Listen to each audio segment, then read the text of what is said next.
En Josep Maria Fernández Feijóo, com tots sabeu, és qui va elevar al Tribunal de Justícia de la Unió Europea la qüestió que tant se n'ha parlat recentment i que va desembocar amb la sentència del Tribunal que, com sabeu, instava el govern a fer una sèrie de modificacions de forma especial a reunificar com a causa d'oposició a l'execució de la hipotecària les causes abusives amb un mateix procediment i d'aquesta manera, donant eficàcia al sistema jurídic espanyol, no tenir que dividir-ho en dos procediments, el declaratiu i el d'execució hipotecària.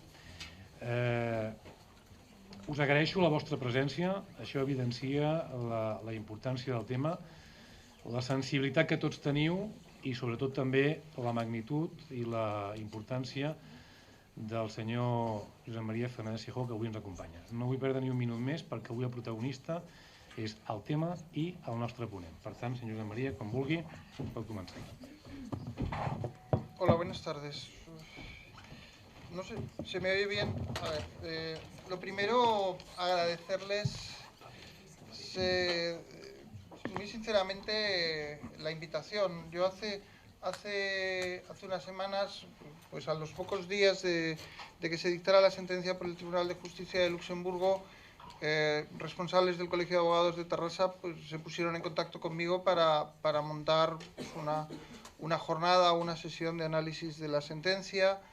Y la verdad es que desde el primer momento, por el cariño que le tengo a este colegio y a los colegiados, que para mí ha sido muy familiar y muy cercano durante muchos años, les puedo contar una confidencia.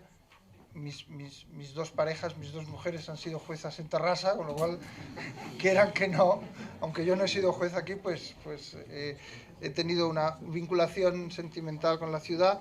Pero bueno, al margen de las anécdotas, la verdad es que yo creo que hace un año más o menos el decano del Colegio de Tarrasa pues, me convocó a una pequeña reunión de trabajo que tenía por objeto impulsar un proyecto que hacía mucha ilusión al Colegio de Abogados y a la ciudad de Tarrasa, que era la puesta en marcha de una unidad de mediación en conflictos hipotecarios, de ejecuciones hipotecarias. Es un proyecto puntero no solo en Cataluña, sino en España, muy complicado porque los procesos de mediación están vinculados al desarrollo de la normativa estatal y autonómica y es un tema que por desgracia no está del todo maduro. Saben ustedes que hay un proyecto de directiva comunitaria de noviembre del año 2011 en el que se aconseja que los conflictos que tengan que ver con particulares en ejecuciones hipotecarias, pues que sea sometido primero a un proceso de mediación. La semana pasada, el martes de la semana pasada, en un entorno distinto de este, pero también muy proactivo, como es el Consejo del Notariado, invitaron a un mediador norteamericano, un mediador, era un profesor de la Universidad de Harvard, que decía que en los estados de Estados Unidos en los que se había impulsado un proceso de mediación, que se había conseguido un índice de acuerdos cercano al 77%, en los estados en los que se había producido, donde se había creído en el proyecto de mediación. En Estados Unidos ahora mismo hay 27 estados de la Unión en los que hay programas de mediación en materia inmobiliaria. Se había hecho un análisis de duración del procedimiento, de coste del proceso de mediación y de grado de éxito, e incluso en los estados donde funcionaba peor se decía que el índice de acuerdos superaba el 22 o el 23%. Y la verdad es que para mí pues era una oportunidad la de reconocer públicamente al colegio en sus distintas épocas y en su época actual el esfuerzo y la sensibilidad que está teniendo en estas materias, igual que al ayuntamiento de esta ciudad que bueno, con sus dificultades, con los problemas generados por los recortes económicos, pero es de los pocos municipios y de los pocos colegios de este país en el que se están centrando los esfuerzos en ayudar a la gente. Y eso yo creo que es muy positivo. Cuando yo he llegado con cierto tiempo y no sabía que estaba cortada la Rambla, y me he tomado, no un café porque no me quería poner nervioso, me he tomado un agua, y pensaba un poco cómo estructurar mi intervención. Y lo que me venía a la cabeza era una referencia muy poco jurídica, pero que tiene que ver con la situación que estamos viviendo. Y es que, por desgracia, hay veces que solo descubrimos que el cuerpo de bomberos funciona relativamente bien y que tiene cierta utilidad cuando se produce una tragedia. Y en estos días, en estas semanas, estamos comprobando cómo desde distintos ámbitos sociales, políticos y jurídicos, pues se están tomando decisiones o se están adoptando decisiones que tienen por objeto dar respuestas distintas al problema de las ejecuciones hipotecarias. Mi intervención va a ser, por lo menos en la primera fase, va a ser básicamente jurídica. Yo no soy una persona que ni por mi profesión ni por mi trayectoria esté legitimado para hablar de problemas sociales o de problemas económicos, de problemas políticos o de problemas emocionales. Y lo que voy a intentar es explicarles desde un punto de vista jurídico el por qué se toman las decisiones que se han tomado o que están tomando algunos jueces. Porque además creo y reivindico que sin perjuicio del debate social y de la necesidad de cambiar las leyes, todavía hay el derecho nos sigue dando márgenes, nos sigue permitiendo encontrar espacios para resolver los problemas. Hay un elemento que para mí es primordial, y es que, lo queramos o no lo queramos, en España y en ciudades como Tarrasa especialmente, la cara más visible, la imagen de la crisis económica en este país es la imagen de las ejecuciones hipotecarias. De hecho, los que nos dedicamos a estas cuestiones desde hace muchos años, estábamos acostumbrados, y lo decía alguna ocasión, a que se nos consideraba frikis del derecho, en el sentido de que cuando en el año 2004, 2005, 2006 planteábamos la necesidad de analizar los préstamos con garantía hipotecaria desde la perspectiva de la tutela de los consumidores, colaborábamos con las plataformas que planteaban la posibilidad de la dación en pago. La verdad es que se nos decía que nuestro análisis, nuestra preocupación y nuestras propuestas, pues que eran absolutamente minoritarias. Y la tragedia, la crisis económica y yo creo que el esfuerzo de las plataformas con todos sus matices, lo que sí que ha permitido es que hoy por hoy la imagen que la opinión pública tiene de la crisis, la imagen internacional, es la imagen de las ejecuciones hipotecarias. Y eso ha dado lugar a que se produzca una situación paradójica, y es que todos los operadores jurídicos nos estamos empezando a plantear si las normas y las reglas del juego que tenemos son adecuadas para resolver los conflictos. Tenemos un ordenamiento jurídico, o teníamos un ordenamiento jurídico que creíamos que era muy completo y de repente, bueno, de repente no, desde el año 2006-2007 hemos ido advirtiendo que a medida que íbamos profundizando la crisis económica, esos instrumentos jurídicos pues no eran tan fiables como creíamos. Y estábamos en una situación, yo tenía esta mañana una reunión con entidades financieras en mi juzgado por un proceso concursal, y los abogados de los bancos, que todavía me dirigen la palabra, y yo a ellos, o sea que nos seguimos llevando razonablemente bien, y me decían que cada vez sabían menos derecho. Y yo les decía, ¿cuánta razón tienen? Bueno, también es verdad que alguno de ellos les decía, probablemente es que nunca supieron derecho, o sea que había, no lo digo como una crítica, sino que durante muchos años habíamos utilizado los mecanismos procesales con carácter automático, semiautomático, y nos habíamos dado cuenta, nos habíamos olvidado de lo que subyace detrás de las normas jurídicas. Y cada vez sabemos menos derecho, yo cada vez sé menos derecho. Yo, de hecho, me he tenido que levantar hoy a las 2:30 de la mañana para terminar una sentencia, y la terminaba a las 7 de la mañana, que era una sentencia que no sé si era importante o no importante, pero a mí me quitaba el sueño, porque era la sentencia que tenía que poner al señor Acid, porque después de plantearle mis dudas al Tribunal de Luxemburgo, tenía que dictar la sentencia que diera respuesta concreta al problema de este señor. Y me daba cuenta de los días, las semanas que me he dedicado a redactar la sentencia, del poco derecho que sabía y de la necesidad que tenía de volver a estudiar muchas cosas que daba por sabido. Eso produce algo que para los juristas nos genera muchísimo vértigo, que es la inseguridad jurídica. Vivimos unos tiempos de extrema inseguridad jurídica, en el que nos cuesta interpretar los marcos jurídicos en los que resolver los conflictos. Y esa inseguridad jurídica, a ver, yo soy optimista, soy del Atleti de Madrid, tengo que ser optimista, no me queda más remedio. Es bonito ser tercero, les repito, no pasa nada por quedarse tercero en una competición, pero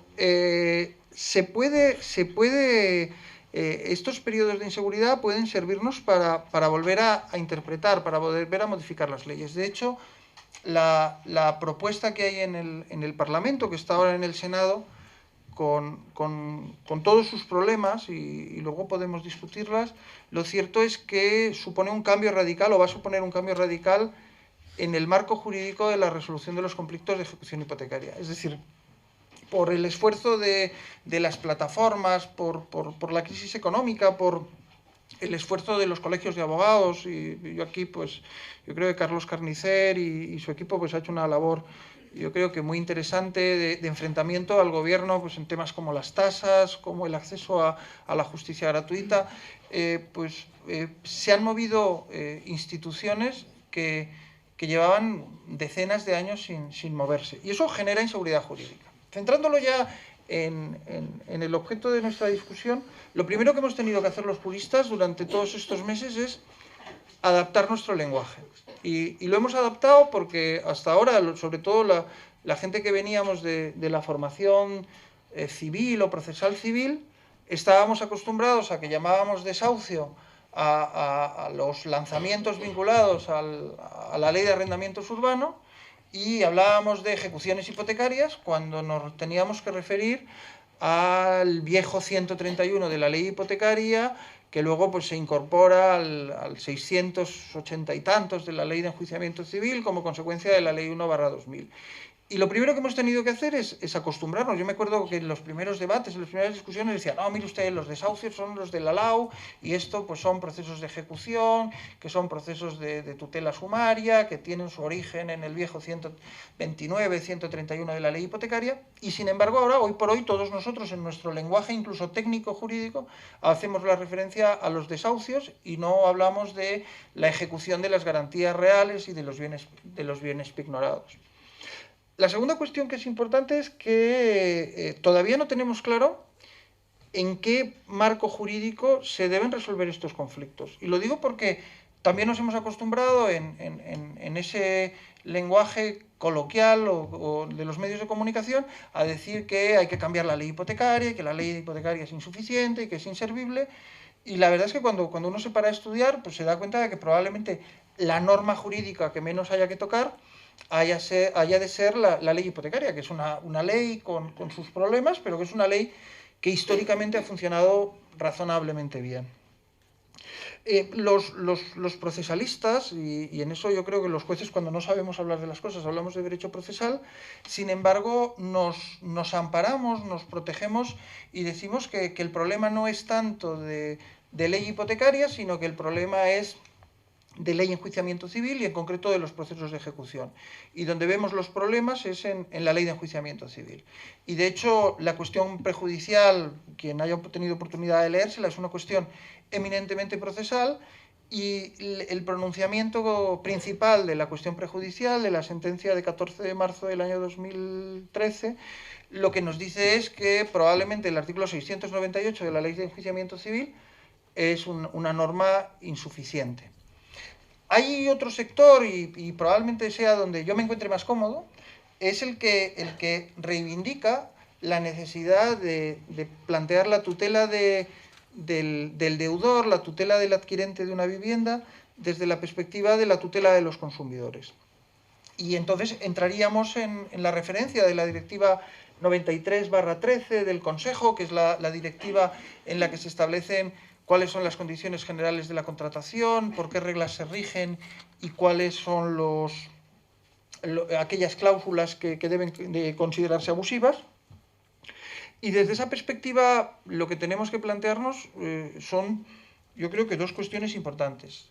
La primera es que uno de los objetivos de la Unión Europea es que cualquier ciudadano de cualquier país europeo, de los 25 países, tenga un régimen de tutela similar en cualquiera de los países de la Unión, y para eso pues hay que utilizar la técnica legislativa de las directivas, que no es otra cosa que la de poner deberes a los distintos gobiernos para que a partir de principios muy básicos adapten sus normas en periodos más o menos largos de vacatio. De hecho, la directiva 13/93 es una directiva que se debería haber traspuesto al derecho español antes del 5 de abril del año 95, y de hecho, si miramos con cierto detenimiento la legislación española, podríamos llegar a la conclusión de que tanto la Ley de Condiciones Generales del año 98 como el texto refundido de la Ley General de Defensa de los Consumidores, primero el del año 84 y luego el texto refundido del año 2007,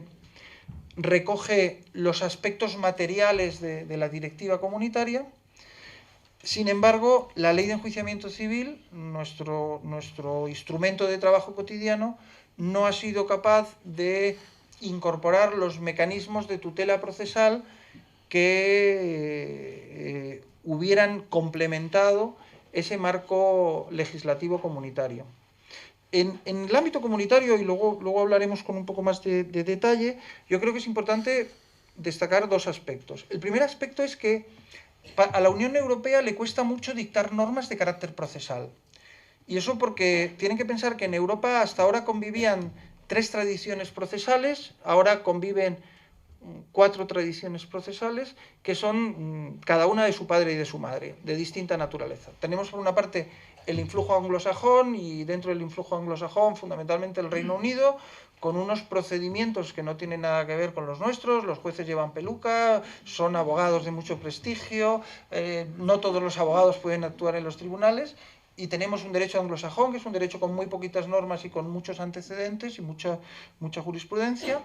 Luego tenemos un derecho de raíz latina, fundamentalmente francés y romano, que es eminentemente procesalista. Y luego hay un derecho de carácter eslavo o alemán, que es un derecho técnicamente muy complejo, con mecanismos muy de detalle, y que es muy bueno, pero sobre todo para los alemanes, que son los que lo entienden.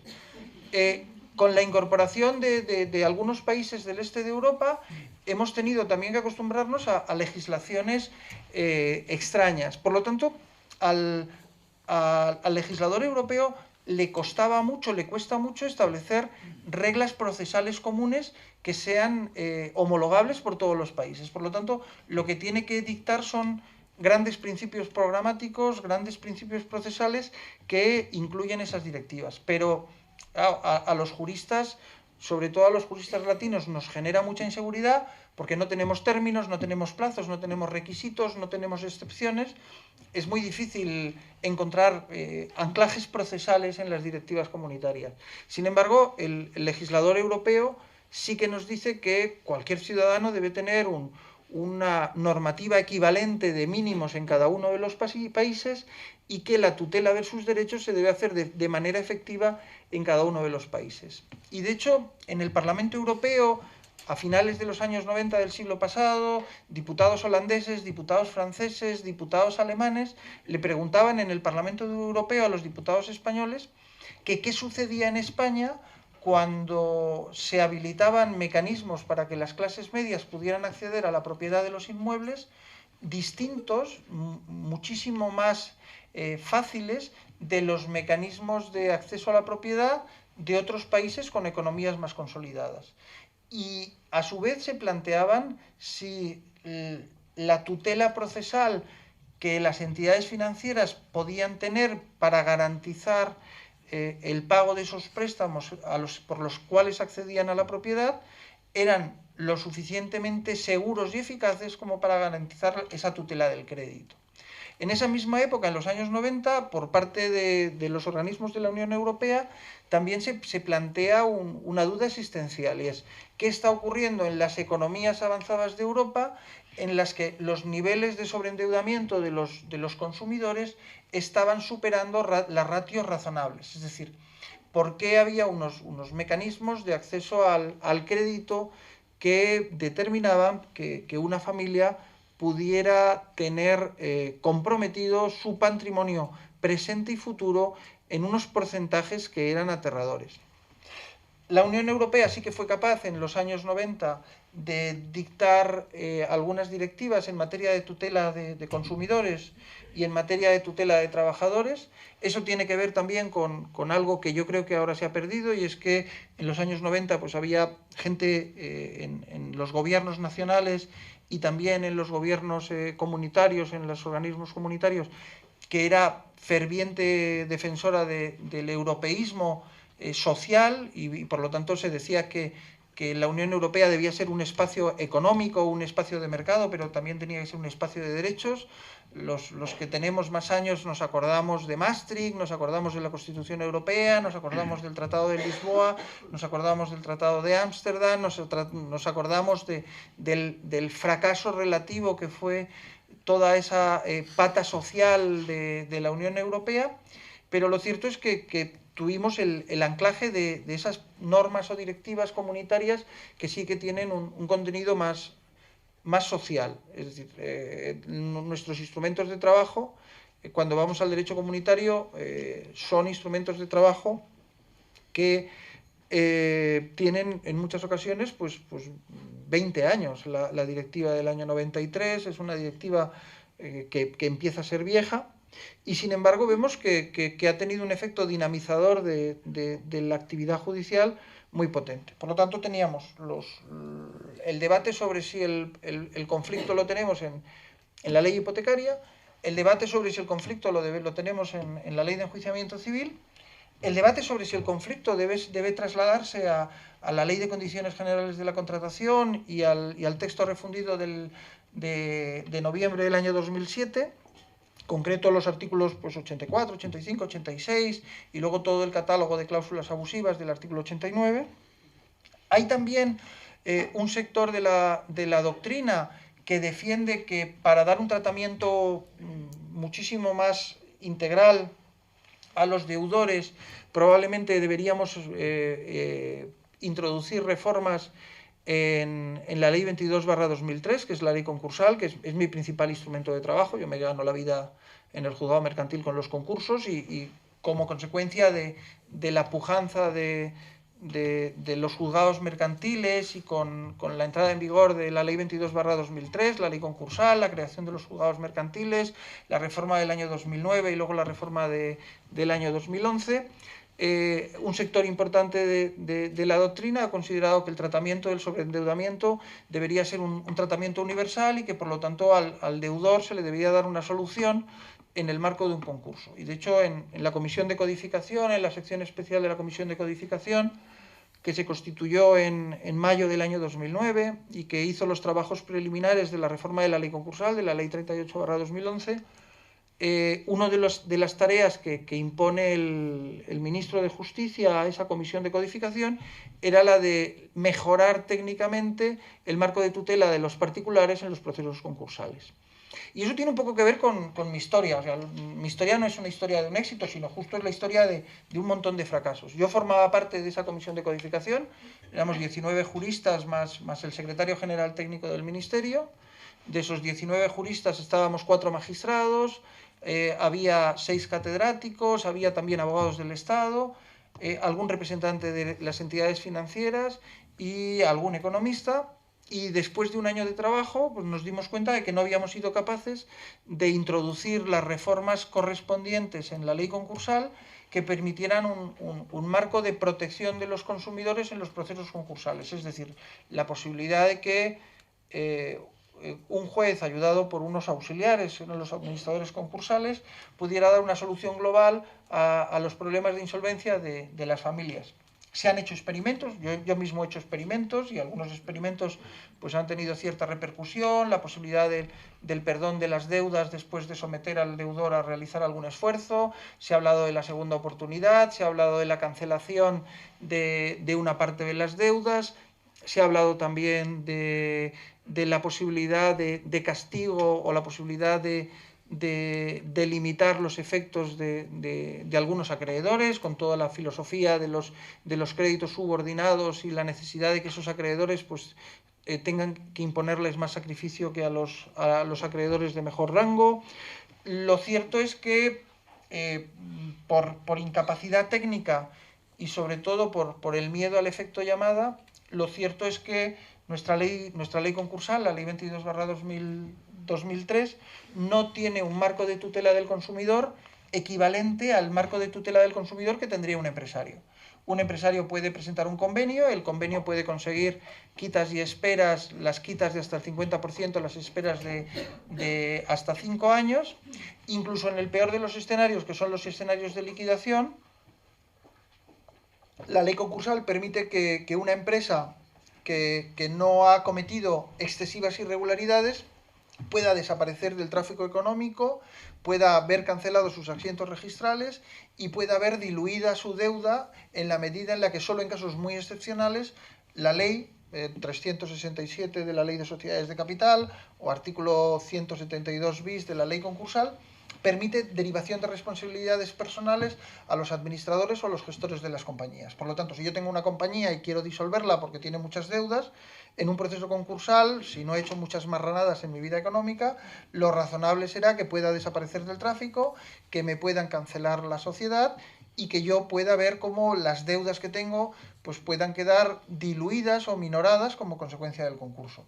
Es más, en la experiencia catalana podemos decir que un mismo empresario se ha visto sometido a un proceso concursal en el que ha liquidado una empresa muy importante y con mucha repercusión social y que la ha liquidado porque ha sido incapaz de hacer una oferta atractiva a sus acreedores, y a la semana siguiente ese mismo empresario con otra empresa estaba acompañando a un famoso guionista en Hollywood para recibir un Oscar al mejor guión, porque con otra de sus empresas había apostado por un proyecto que terminó siendo pues, una de las películas más taquilleras del año 2012. Y ese mismo empresario, que era demonizado por el fracaso de una de sus ramas de actividad, sin embargo, podía ser encumbrado en las alfombras rojas de Hollywood porque había apostado por un director de cine y por una película que finalmente pues, había conseguido un reconocimiento universal. Eso, que en el ámbito mercantil es muy habitual, en el ámbito civil no sucede así. El artículo 178 de la ley concursal determina que si cualquiera de nosotros a título personal nos vamos a un proceso concursal, terminado el proceso concursal y realizados todos nuestros bienes, cualquier acreedor nos va a poder seguir persiguiendo porque terminado el concurso se reactiva la responsabilidad universal del artículo 1911 del Código Civil. Y por complicarles todavía más la tarde, resulta que cuando examinamos cuáles son las medidas legislativas que se han adoptado por los distintos gobiernos en los últimos años, en el último año y medio, vemos que para el gobierno, y sobre todo para el ministro de Economía, porque curiosamente el ministro de Justicia ha dicho muy poquitas cosas en estas materias, ha considerado que el instrumento adecuado para afrontar los problemas jurídicos de las personas sometidas a procesos de ejecución no debía ser una norma vinculante, sino debía ser algo muy de moda entre los anglosajones, que son las soft law, las normas no vinculantes, el derecho blando. Y nosotros, como no podemos llamar al derecho blando, porque si no parece que sea como los juguetes esos de los niños, el blandiblue, lo que estamos diciendo es que tiene que haber unas normas de buen gobierno, unos códigos de conducta que sean aceptados por las entidades financieras y que den lugar a procedimientos no pautados en los que, acreditadas determinadas circunstancias, el deudor pueda verse sometido a algunas medidas de gracia. Los códigos de buen gobierno se promulgan primero en noviembre del año 2011, luego en marzo del año 2012 y confluyen en el Parlamento en abril del año 2013 2013 en el proceso de convalidación de esos reales decretos. Paralelamente, las plataformas de afectados por la hipoteca, que son colectivos muy heterogéneos, que yo creo que han hecho un esfuerzo muy grande por la tutela de muchos de los afectados de las hipotecas, ponen en marcha en el año 2007 una iniciativa popular destinada a la regulación de la dación en pago. Y después de un proceso relativamente tortuoso, consiguen 1,5 millones de firmas y presentan esa iniciativa en el Parlamento a finales del año pasado. Con lo cual teníamos los reales decretos del gobierno en materia de buenas prácticas. En paralelo tenemos buen gobierno, normas éticas, banco bueno, banco malo, intervenciones. Se mezclan muchos factores. Tenemos una iniciativa popular que consigue llegar al Parlamento, y yo creo que es de las pocas iniciativas populares que consiguen pasar todos los trámites administrativos con una proposición muy radical y muy sugerente, que es la posibilidad de incorporar al derecho español la posibilidad de que aquellas personas que pierden, que se ven sometidos a procesos de ejecución hipotecaria con la entrega del inmueble puedan ver cancelada la totalidad de las deudas. Y además se plantea la cuestión prejudicial. El estado actual de la cuestión en lo que puede ser la legislación inmediata es que el gobierno decide, y yo creo que lo decide con la mejor de las voluntades, incorporar en un solo texto, en una sola ley, en abril del año 2013, la iniciativa popular de la dación en pago, la convalidación de los reales decretos, con las normas de buen gobierno y los códigos éticos, más el resultado de la sentencia del Tribunal de Justicia de Luxemburgo de 14 de marzo del año 2013, que es recibida por el gobierno con una relativa sorpresa. ¿Por qué con una relativa sorpresa?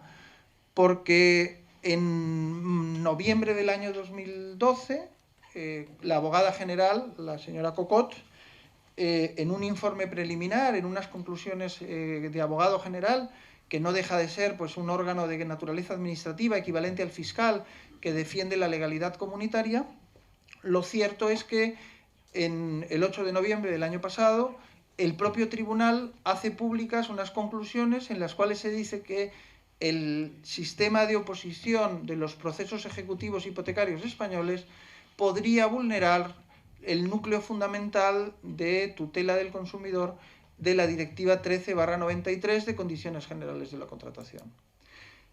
Y la sorpresa es relativa no solo porque el tribunal ya había anunciado ese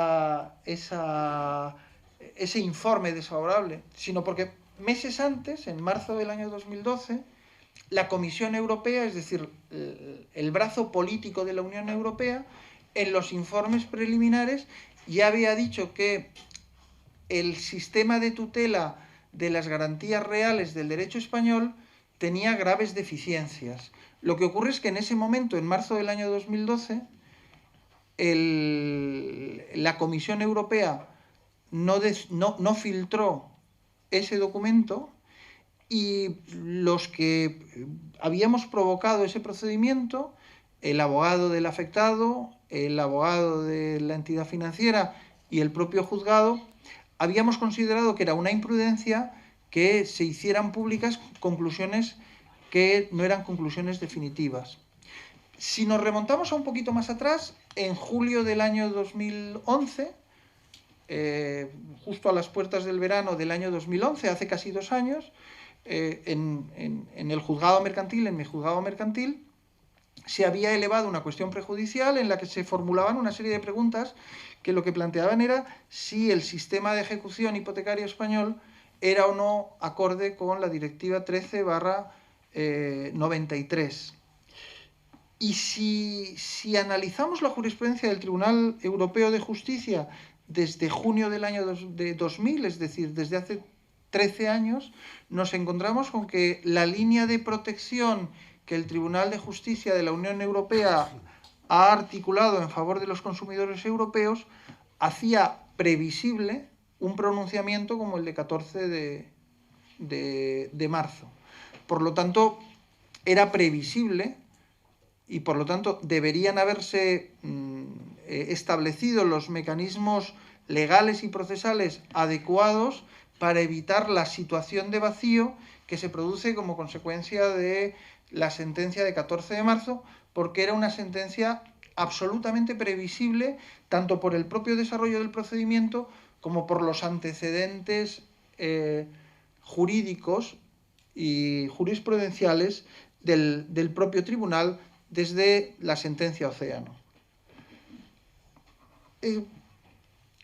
Es más, si seguimos con ese análisis, podríamos llegar a la conclusión de que a fecha de hoy, hagan lo que hagan los legisladores españoles, el cuerpo jurisprudencial, es decir, el conjunto de sentencias dictada en los últimos 14 años por el Tribunal de Luxemburgo, es lo suficientemente sólido como para que los jueces podamos construir un marco de tutela a los consumidores completamente ajeno al ordenamiento español. Es decir, si el legislador en las reformas que tiene en curso sintoniza con la jurisprudencia de la Unión Europea, nos resultará mucho más cómodo a todos. Pero si no sintoniza, los jueces españoles podremos seguir dictando resoluciones en las que sin una sola referencia al derecho procesal español podamos dar un marco de tutela muchísimo más atractivo, muchísimo más sólido que el que disponíamos hasta ahora. Podríamos, en este tramo de la exposición, podríamos elegir algunas vías o algunos pilares fundamentales de debate. El primero que podríamos plantearnos es intentar indagar sobre las razones por las cuales ha ocurrido lo que ha ocurrido. Es decir, por qué muchas personas en este país, ciudadanos de aquí y no ciudadanos de aquí, durante el periodo que transcurre entre el año 2003 al año 2007, pueden acceder a la propiedad en unas condiciones económicas que creíamos que eran muy favorables. Yo la verdad es que cada vez me cuesta más hacer una reflexión de pasado, porque los problemas que tenemos encima de la mesa son tan grandes que todo lo que sea mirar hacia atrás, además de producir melancolía, no nos va a solucionar los problemas. Y allí podríamos analizar la manera en la que se han producido, la manera en la que se han concedido los préstamos. Y yo aquí recuerdo a un jurista al que le tengo mucho cariño, que me decía: mira, tú te lees un contrato, a primera vez te lo leerás y no lo entenderás, cualquier contrato, el que sea.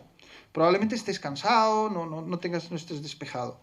Date 20 minutos, cógete un boli, léetelo y vete subrayando, marcando aquellas cosas que no entiendas. Si sigues sin entenderlo, descansa, tómate unas horas o unos días de descanso y vuélvetelo a leer. Si a la tercera vez no lo has entendido, el problema no lo tienes tú, el problema está en el contrato. Y uno de los ejercicios que conviene hacer es que todos nos leamos los contratos que tenemos en casa.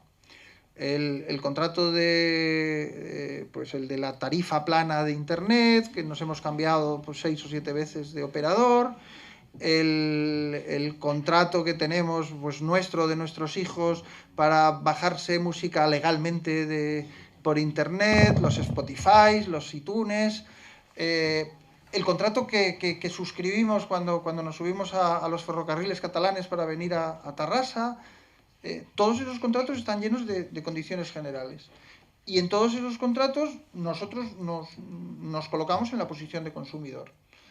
El problema que había era que todavía no nos habíamos planteado que, igual que compramos unos zapatos, o igual que compramos un teléfono móvil, o igual que compramos un billete de avión para irnos a Portugal a pasar el fin de semana porque es mucho más barato, y aunque los de Ryanair nos tratan a patadas, pues nos sale casi más barato que si nos decidimos irnos a la Costa Brava, pues teníamos que analizar si cuando comprábamos otro tipo de productos, como eran productos inmobiliarios, éramos consumidores.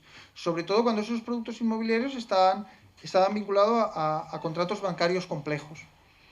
Y la verdad es que la definición que hace la Directiva 1393 de consumidor, que es la misma que hace la Ley 98, la Ley de 1998 de Condiciones Generales, y la misma que hace la Ley del año 2007, el texto refundido, nos dicen que consumidor es todo aquel que adquiere un producto o contrata un servicio y que no lo incorpora en un proceso productivo, sino que lo utiliza para sí mismo. De hecho, en nuestro ordenamiento jurídico, muchos jueces se han planteado la posibilidad de que incluso algunas personas jurídicas sean consumidores, es decir, que el consumidor no sea solo la persona física, sino también la persona jurídica. Aunque lo cierto es que en la legislación comunitaria se dice que el consumidor debe ser, por norma, una persona física. Tenemos un bloque histórico, que luego, si quieren, en el debate lo podríamos pues discutir. Tenemos también un bloque normativo como consumidor, y luego tenemos un proceso de ejecución. Por lo tanto, la tarea sería la de ensamblar la tutela del consumidor, es decir, cómo podemos tutelar a un consumidor en un proceso de ejecución. Proceso de ejecución, Ley de Enjuiciamiento Civil, artículo 517 y siguientes. Artículo 517, los títulos que llevan aparejada ejecución. Dentro de los títulos que llevan aparejada ejecución, nos encontramos que tenemos por una parte los títulos judiciales, las sentencias, los autos, y por otra parte los títulos no judiciales. Dentro de los títulos no judiciales tenemos las escrituras públicas, y además de las escrituras públicas tenemos los garantías reales constituidas con las formalidades que nos marca la ley hipotecaria y el Código Civil. Aquí vemos otro elemento curioso, otro invitado curioso. Los que somos más viejos, yo tengo 47 años y llevo 22 años poniendo sentencias. De esos 22 años llevo 21 años poniendo sentencias en Cataluña. Los procesos de ejecución hipotecaria, tradicionalmente en nuestros planes de estudio, en nuestro ordenamiento jurídico, no aparecían regulados en la Ley de Enjuiciamiento Civil, sino que aparecían regulados en la Ley hipotecaria, el artículo 131 de la Ley hipotecaria. Y eso tenía que ver con una tradición que era muy útil en el derecho romano, pero que ahora cada vez es menos útil. Y es que para el derecho romano el proceso de ejecución hipotecaria no ejecutaba a personas, sino que ejecutaba cosas, ejecutaba derechos reales. Y por lo tanto, los que venimos de la vieja Ley de Enjuiciamiento Civil de 1881 y los que venimos de la vieja ejecución hipotecaria y los que venimos de la tradición procesal anterior al año 2001, entrada en vigor de la Ley de Enjuiciamiento Civil, estábamos acostumbrados a que en los procesos de ejecución hipotecaria se grapaba el edicto en un poste de teléfono a la entrada de una finca, y eso te habilitaba para entender que se había producido la comunicación a la finca y que se podía ejecutar. De hecho, ese procedimiento era un pronunciamiento que siempre decíamos que iba fundamentalmente a por las cosas, y dentro de las cosas a por las cosas más llamativas. Hemos estudiado las garantías sobre naves, las garantías sobre aviones, las garantías sobre inmuebles, y de hecho el préstamo hipotecario era un instrumento que tradicionalmente se planteaba para obtener financiación. Es decir, alguien que tenía un patrimonio muy sólido podía hipotecarlo en garantía de un préstamo para realizar pues otras actividades económicas. La generación de mis padres, mi madre acaba de cumplir 73 años. En la generación de mis padres hay muy pocos propietarios. La gente no accedía a la propiedad a través de las hipotecas.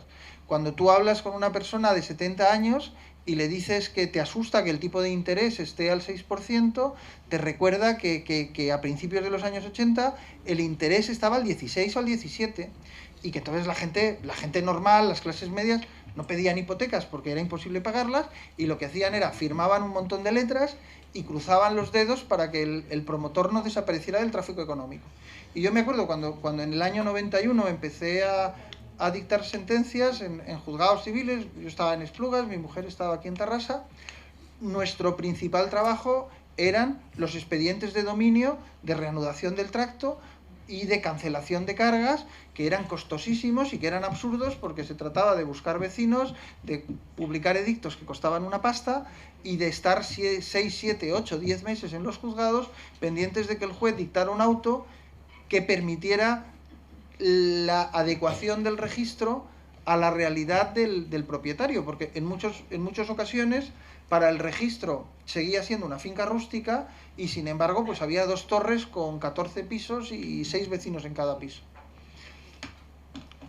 Es mentira que el Tribunal Constitucional español hubiera evaluado siempre favorablemente la ley hipotecaria. No es cierto, o por lo menos no es todo lo cierto que nos lo quieren decir. La primera sentencia que dicta el Tribunal Constitucional respecto de la legalidad del procedimiento hipotecario es una sentencia, es un recurso de amparo de 1981, y el ponente era un viejo abogado de Madrid, Fernando García Mon, y al final lo que dijo es: oiga, mire usted, la ley hipotecaria, el artículo 131, 129, 131 de la ley hipotecaria no serán inconstitucionales porque son normas preconstitucionales siempre y cuando se interpreten conforme a parámetros de constitucionalidad que en aquel momento, en el año 81, 82, 83, tenía que ver con la tutela judicial efectiva y fundamentalmente con los instrumentos de requerimiento de pago y emplazamiento al deudor, a los ocupantes, a las personas que vivían en el piso.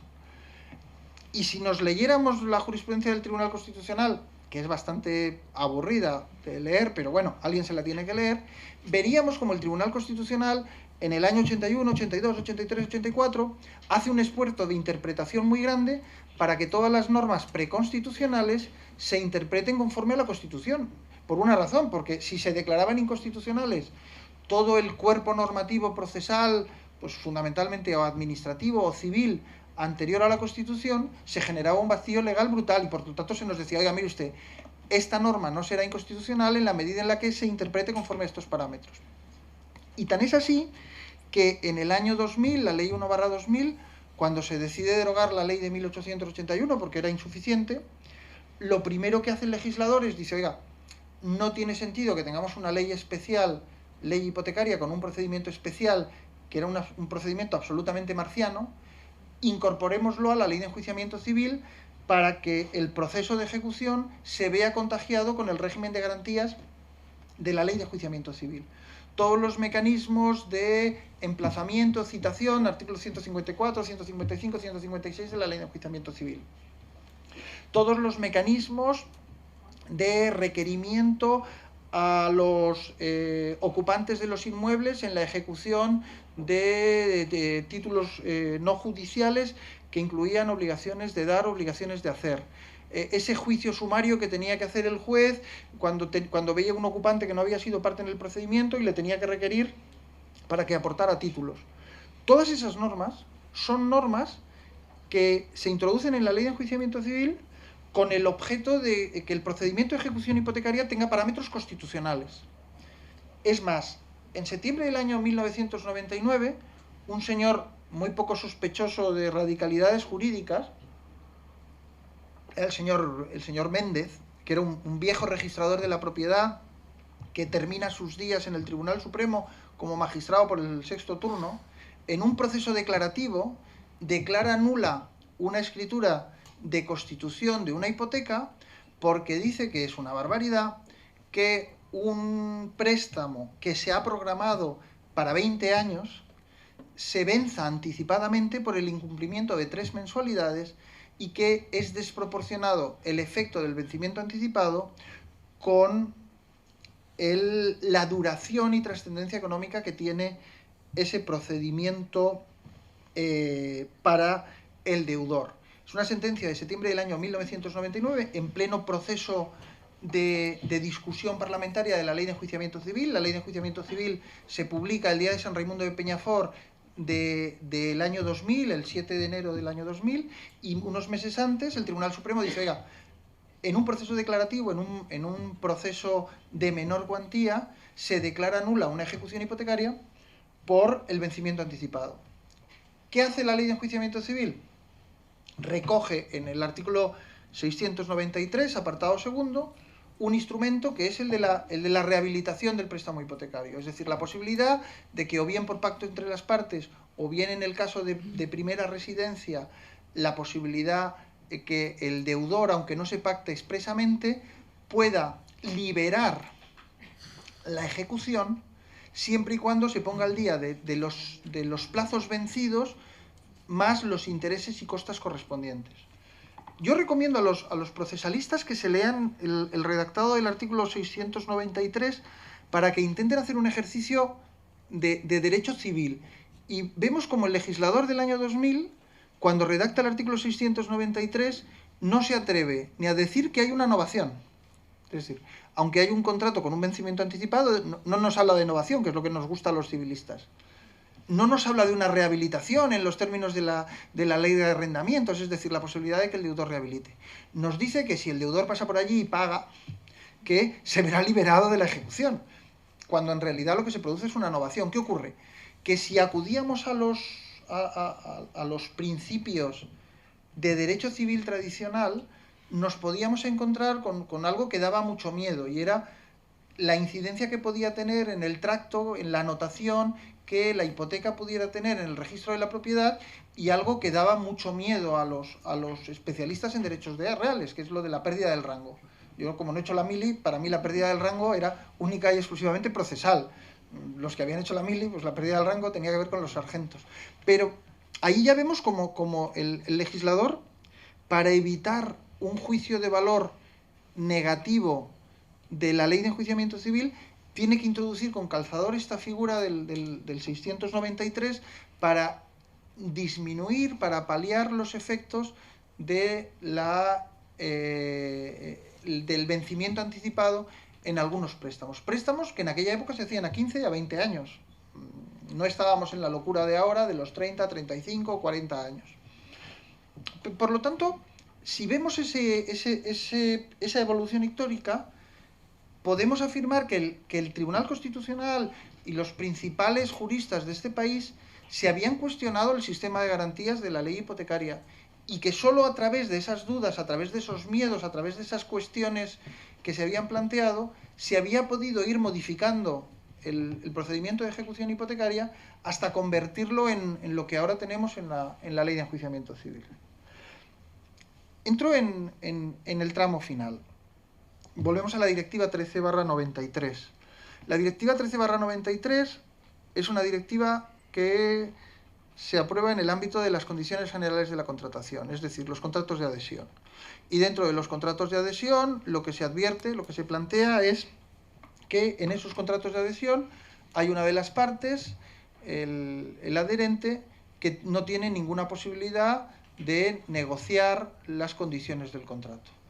Y que como es imposible en la contratación moderna establecer mecanismos que garanticen una verdadera libertad y equilibrio de las partes, pues que tiene que ser esta ley esta directiva del año 93 la que establezca una serie de reglas que deben regular este tipo de contratación. Condiciones generales de contratación deben ser claras, concisas y transparentes. Deben ser conocidas y aceptadas expresamente por las partes. Deben ser firmadas expresamente por ellas, y en el caso de que las cláusulas no sean suficientemente claras o transparentes, se plantea la posibilidad de ser anuladas. Además, la legislación comunitaria, la ley del año 93, establece que algunas de esas cláusulas, además de los problemas que tienen como condiciones generales no sujetas a la negociación, pueden considerarse abusivas, y se consideran abusivas si generan desequilibrios entre los contratantes. En ese arranque, en el año 93, se plantea un debate doctrinal interesante, ya que la mayoría de la doctrina dice que los elementos esenciales del contrato, el consentimiento, el objeto y la causa, no deben ser objeto de aplicación de la directiva, y que no pueden verse afectados en ningún caso por las condiciones generales de la contratación. Y que, por lo tanto, las cláusulas que pueden ser sometidas a revisión son las cláusulas de carácter accesorio, las que no son determinantes de la contratación. Sin embargo, inmediatamente las audiencias provinciales y el propio Tribunal Supremo nos terminan por afirmar que el control de legalidad de las cláusulas, condiciones generales y cláusulas abusivas, se debe hacer en todo caso. Incluso la propia Audiencia Provincial de Barcelona, en una sentencia de 19 de marzo del año 2013, una sentencia dictada para una materia que está de moda, que son las cláusulas suelo, nos dice que una cláusula suelo se puede considerar una condición esencial, que no es determinante del precio y que puede ser declarada nula con las consecuencias que ello conlleva. Es una cláusula suelo de una entidad financiera. La directiva del año 93 es una copia, es una traducción de la normativa alemana en materia de condiciones generales de contratación. Y esa directiva del año 93 se incorpora a España en la Ley de Condiciones Generales de Contratación del año 98. La Ley de Condiciones Generales de la Contratación del año 98 tiene 3 problemas. Tiene muchas virtudes, pero tiene 3 problemas. Un primer problema, un problema histórico, y es que en España la tutela de los consumidores no se ha regulado desde una perspectiva administrativa o política de manera correcta. ¿Por qué? Porque la primera vez que en España nos tenemos que ocupar de los consumidores es como consecuencia de la intoxicación del aceite de colza. Y en aquel momento se considera que los problemas de consumo eran fundamentalmente problemas sanitarios, alimenticios. Por eso, tradicionalmente, la materia de tutela de los consumidores ha dependido siempre del Ministerio de Sanidad y Consumo. En otros países, incluso en Cataluña o en algunas comunidades autónomas como el País Vasco, la tutela de los consumidores no depende de los departamentos de sanidad, que son políticamente débiles, sino que depende o de presidencia, o de economía, o de hacienda, es decir, de departamentos mucho más potentes. Sin embargo, en España no hemos sido capaces de trasladar las competencias de consumo a ministerios más potentes, y seguimos pensando que el tema de consumidores es un problema de intoxicación por yogures.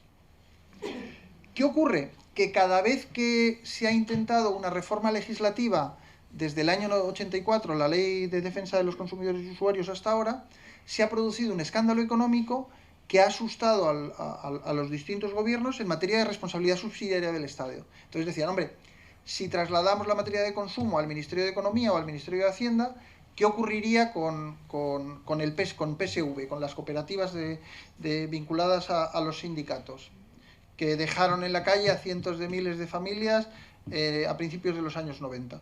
Pues que se podía plantear una responsabilidad subsidiaria del Fondo de Garantía de Depósitos, en realidad de los instrumentos económicos.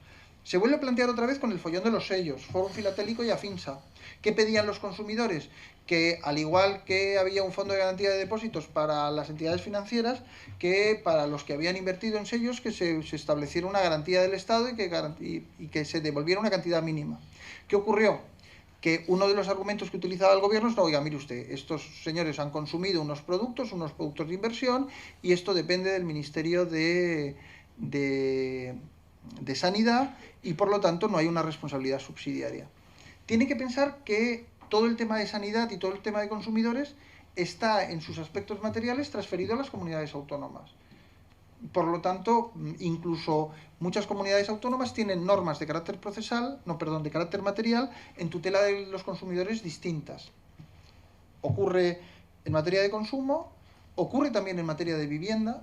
Cuando sale la consejera de Andalucía y dice que va a tomar unas decisiones, no se está inventando unas competencias. En Cataluña hay una ley del año 2007 en materia de habitatge que establecía unas instituciones muy atractivas, que probablemente, de haber entrado en vigor esa norma tal y como se redactó, pues hubieran evitado, hubieran disminuido algunos de los problemas que tenemos ahora, y eran de ámbito comunitario.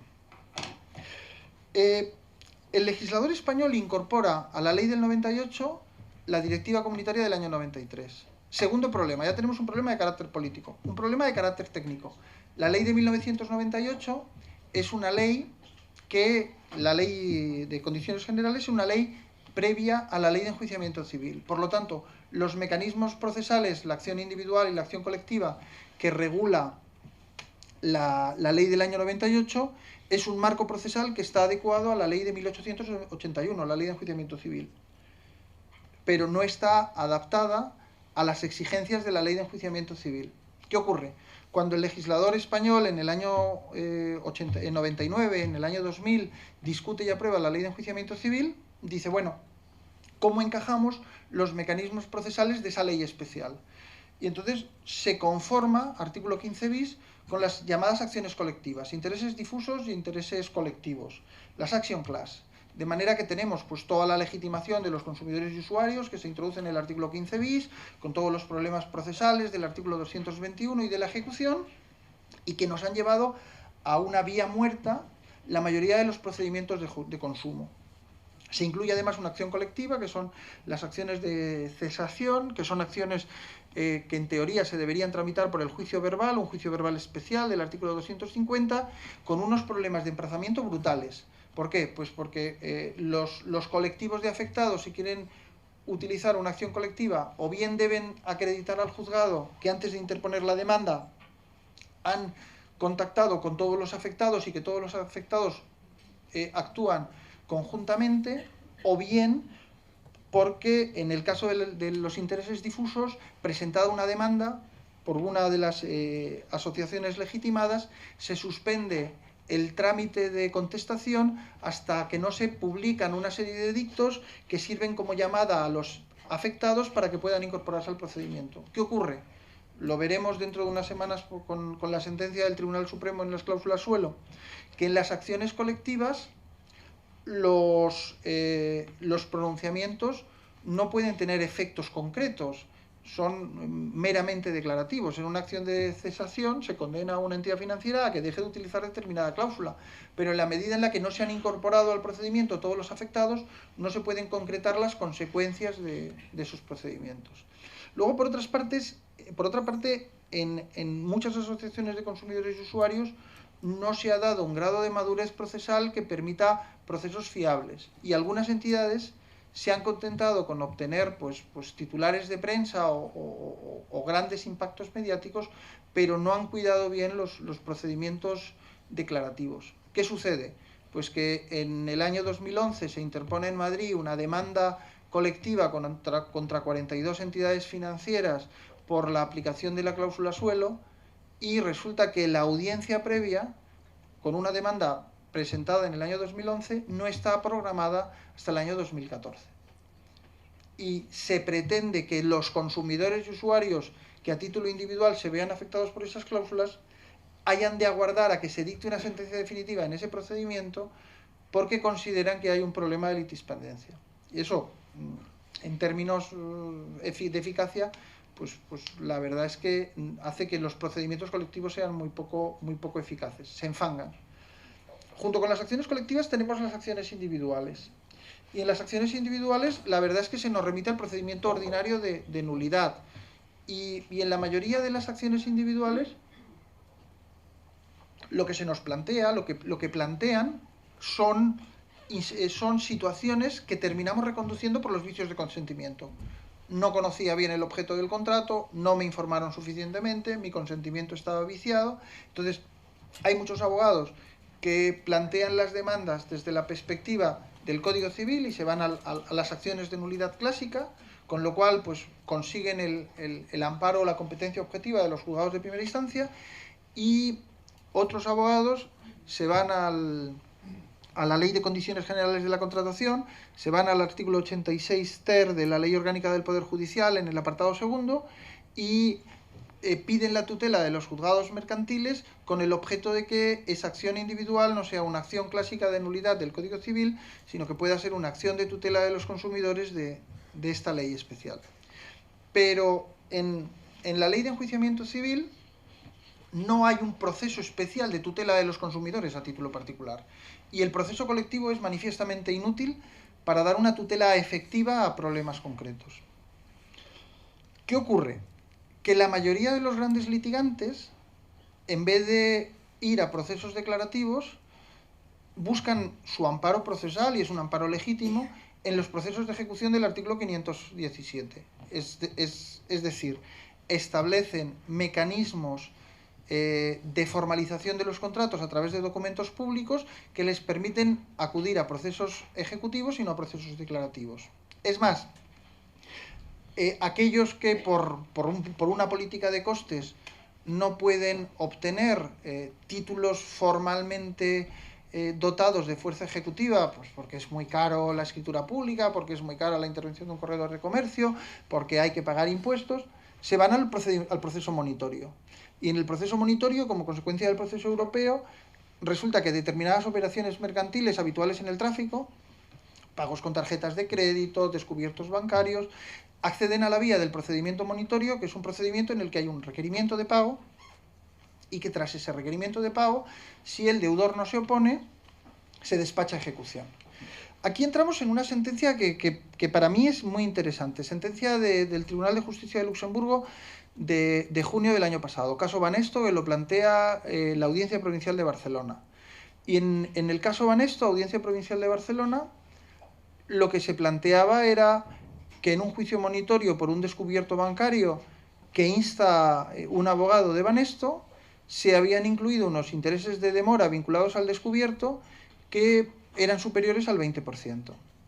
El juez que conoce el asunto en primera instancia ve aquel monitorio donde hay un principal más una aplicación de intereses y dice, oiga, los intereses son desproporcionados, pueden considerarse abusivos y yo lo que voy a hacer, pues con mi buen criterio y acudiendo a principios básicos de nuestro derecho tradicional, como es la equidad, lo voy a moderar. Y lo voy a moderar pues utilizando pues, la ley de crédito al consumo, el 2,5% del interés legal. De manera que en vez del 22, 23 o el 29%, pues aplicamos el 4 y 4,8 y 2,10 el 10%. Lo resuelve en primera instancia, no plantea la cuestión prejudicial, el asunto llega a la audiencia y Xavier Pereda, magistrado de aquí de Barcelona, dice, oiga, le pregunta al tribunal, dice, oiga, ¿el juez puede moderar una cláusula abusiva? Y el Tribunal de Justicia de Luxemburgo, en una sentencia dictada el verano pasado, dice, oiga, no, mire usted, si el juez llega a la conclusión de que la cláusula es abusiva, lo que tiene que hacer es eliminarla de raíz. Y por lo tanto, el juicio monitorio seguirá su curso respecto del principal, pero la reclamación de intereses, cuando sea abusiva, no podrá ser moderada por el juez, sino que deberá ser expulsada del procedimiento al objeto de que se reclame, en su caso, en un proceso declarativo sometido a principio contradictorio.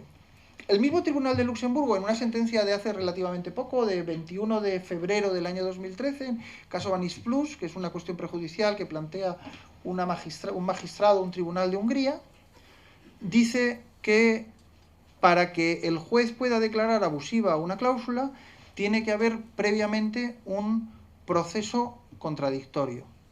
Y que en ese proceso contradictorio el juzgado debe trasladar a las partes sus dudas sobre el carácter abusivo o no abusivo de una cláusula al objeto de que pueda ser debatida antes de ser expulsada o incorporada al contrato. Si no tenemos un proceso contradictorio, y en el monitorio no teníamos un proceso contradictorio, esa cláusula queda eliminada. Por eso la sentencia que dicta la Audiencia Provincial de Barcelona en el caso Banif condena al deudor al pago del principal, pero excluye el pago de los intereses, no los modera, y no los modera porque habilita a que la entidad financiera en un proceso declarativo pueda plantear esa reclamación. Los antecedentes del juicio monitorio nos servirían para el proceso de ejecución hipotecaria. Y en el proceso de ejecución hipotecaria, siguiendo nuestra tradición de derecho romano, resulta que tenemos un contrato que genera obligaciones, que es un contrato de préstamo, y tenemos además una garantía real, que es la constitución de la hipoteca. De manera que en este tipo de operaciones podríamos distinguir tres negocios jurídicos completamente distintos. Yo quiero comprar un piso a un señor, el señor me dice el precio que yo tengo que pagar y yo pues, decido si lo compro o no lo compro. Para comprar ese piso voy a una entidad financiera que me tiene que dar un préstamo. La entidad financiera, como yo no soy solvente, me dice que le dé garantías y yo le digo, oye, qué mejor garantía que el piso, en la medida en la que en los últimos 40 años los pisos nunca han perdido valor y por lo tanto, si usted me da un préstamo con la garantía del valor del piso, lo razonable será en que en 2, 3, 5, 7 años se genere plusvalía y que por lo tanto, aunque a mí me vaya muy mal, usted con la venta del inmueble pueda recuperar el dinero del préstamo, incluso se pueda generar algún tipo de rendimiento económico para usted o para mí. En este contexto tenemos que entender lo que en el año 2000 fue un avance. Y es que cuando en el año 2000 se establece que cuando la subasta quede desierta, el deudor se pueda adjudicar el bien por el 50% de su valor o en la cancelación de la deuda, en ese momento se recibió como un avance por una razón. Porque hasta el año 2000, en nuestros procesos de ejecución hipotecaria, la adjudicación en pago o para pago se hacía sin ningún tipo de límite, de manera que por una deuda de 3.000 euros, un señor se podía adjudicar un inmueble que valía 300.000 euros. Entonces, el legislador lo que dice, no, mire usted, en esos casos lo que podrá hacer es adjudicárselo por el 50% del valor del inmueble. Eso que en el año 2000 era un elemento muy positivo y era un elemento de garantía que equilibraba el tráfico económico, cuando se derrumba el precio de los inmuebles, se convierte en un lastre, se convierte en la bestia negra. ¿Por qué? Pues porque las valoraciones que se hacen en los procesos de ejecución, ordinario, artículo 666, se permite que antes de la ejecución el acreedor actualice el valor del inmueble, con lo cual el 50%, si lo hacemos a fecha 2012, será sensiblemente inferior al momento de la adquisición, ejecuciones ordinarias, y en el caso de las ejecuciones hipotecarias, resulta que los valores de tasación fijados en las hipotecas del año 2003, 2004, 2005 son absolutamente ficticios, y resulta que adjudicado por la mitad del valor, todavía queda la otra mitad como deuda para el deudor. Por lo tanto, mecanismos procesales que son recibidos hace 15 años como un avance en términos procesales, son ahora cuestionados, no tanto porque sean mecanismos procesales buenos o malos, sino porque lo que hay detrás es una realidad económica evidente, y es que el suelo en muchas ciudades ha dejado de valer. De hecho, no hay mercado. Yo puedo decir que en la ciudad de Tarrasa hemos sacado a subasta urbanizaciones enteras y no se ha acercado nadie. Es más, vendo en la provincia de Valencia, no sé si son 15.000 hectáreas de naranjos, se puede urbanizar, y el que me dé €1 se la adjudico. Y no viene nadie. ¿Por qué? Porque hay que pagar los IBIs al ayuntamiento, y se calcula que ese suelo no se va a poder desarrollar hasta dentro de 15 años, y que probablemente el coste en impuestos de esa finca en los próximos 15 años ascienda a 120, 130, 140.000 euros, y por lo tanto no hay nadie dispuesto a adjudicárselo por €1, naranjales enteros. Y aquí nos está ocurriendo con algunas promociones no terminadas. ¿Qué ocurre? En la ejecución hipotecaria, los motivos de oposición se fijan con carácter tasado. ¿Y por qué se fijan con carácter tasado? Porque en las ejecuciones hipotecarias no se está ejecutando ni la compraventa ni el préstamo, se está ejecutando la garantía. Y de hecho, cuando examinamos los requisitos formales del despacho de ejecución, artículo 573, 574 y 575, que aunque están previstos para la ejecución general, se aplican también para la ejecución hipotecaria, el control de legalidad que hace el juez es un control de legalidad del préstamo hipotecario, que esté constituido en escritura pública, que haya intervenido notario, que tenga un precio de tasación, que se haya producido una liquidación, pero no hay ningún instrumento legal que permitiera al juez que despacha ejecución examinar los negocios jurídicos que daban lugar a esa garantía, concretamente el préstamo. Además, se ha producido otra circunstancia que tiene aspectos muy positivos, pero que tiene aspectos que no lo son tanto. Y es que los procesos de ejecución han dejado de ser territorio jurisdiccional, y la labor del juez es una labor testimonial. El juez, en el mejor de los casos, dicta el auto de despacho de ejecución inicial, y luego todo el proceso de ejecución es una sucesión de diligencias y de decretos dictadas o por los secretarios judiciales o por los servicios comunes. De manera que el juez no es consciente de la realidad social o humana de una ejecución hasta el momento del lanzamiento. Y en el momento del lanzamiento, esa conciencia del conflicto la tiene porque le avisan los servicios comunes o los agentes judiciales. Por lo tanto, la cuestión que se debía plantear era, primero, ¿hay algún mecanismo legal para que el juez tenga la obligación de examinar los documentos que subyacen a una garantía? Pues el único mecanismo legal que había, el único tren que pasaba por allí, era el tren de las cláusulas abusivas de los consumidores. Es decir, considerar que el comprador de una vivienda era un consumidor, que quien pedía un préstamo a un banco era un consumidor, y que por lo tanto, en la medida en la que teníamos a un deudor consumidor, el juez tenía la obligación de examinar el título subyacente. Y para eso el Tribunal de Justicia de Luxemburgo, desde el año 2000, desde el caso Océano, nos dice, oiga, mire usted, en los contratos de los consumidores hay una situación de desequilibrio. hay una parte que es más vulnerable. Y esa situación de desequilibrio hace que el consumidor no esté en condiciones ni de ser informado correctamente, ni de acudir al juzgado a exigir tutela.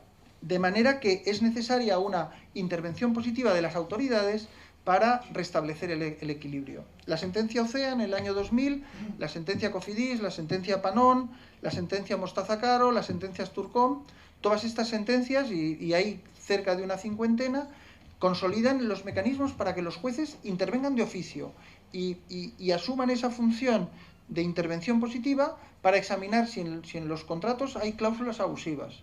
Y de esa manera reestructurar, reequilibrar ese desequilibrio que se produce en muchos contratos. Tiene que pensar que en la mayoría de los procedimientos judiciales, en los países latinos, el deudor tiende a quedar en situación procesal de rebeldía, es decir, que ni siquiera tiene el ánimo de acudir al juzgado con el objeto de recabar una tutela en la fase declarativa. La mayoría de los procesos de ejecución son procesos en situación de rebeldía. De hecho, en los procesos de ejecución no hay una declaración de rebeldía, sino que hay un requerimiento de pago y de inmediato hay una apertura de la vía de apremio. Por lo tanto, el juez tiene esa obligación de oficio actuar en la tutela de la parte más vulnerable. Hay 3 cuestiones prejudiciales en tramitación ahora mismo en el Tribunal de Justicia que pueden variar incluso todavía más el escenario procesal que tenemos. Juzgado Mercantil 4 de Barcelona plantea una cuestión prejudicial el año pasado respecto de si en el ordenamiento jurídico español se han adoptado las medidas materiales suficientes como para garantizar que los adquirentes de derivados financieros han recibido una información razonable, los swaps, los clips y, por utilizar un tema de moda, las preferentes. El Tribunal de Justicia celebra la vista el 8 de marzo y la previsión que hay es que el Tribunal de Justicia pueda dictar el informe preliminar, el informe del abogado general antes del verano. Y ahí tendremos una vara de medir para saber si en los productos financieros es necesario un deber de información mayor.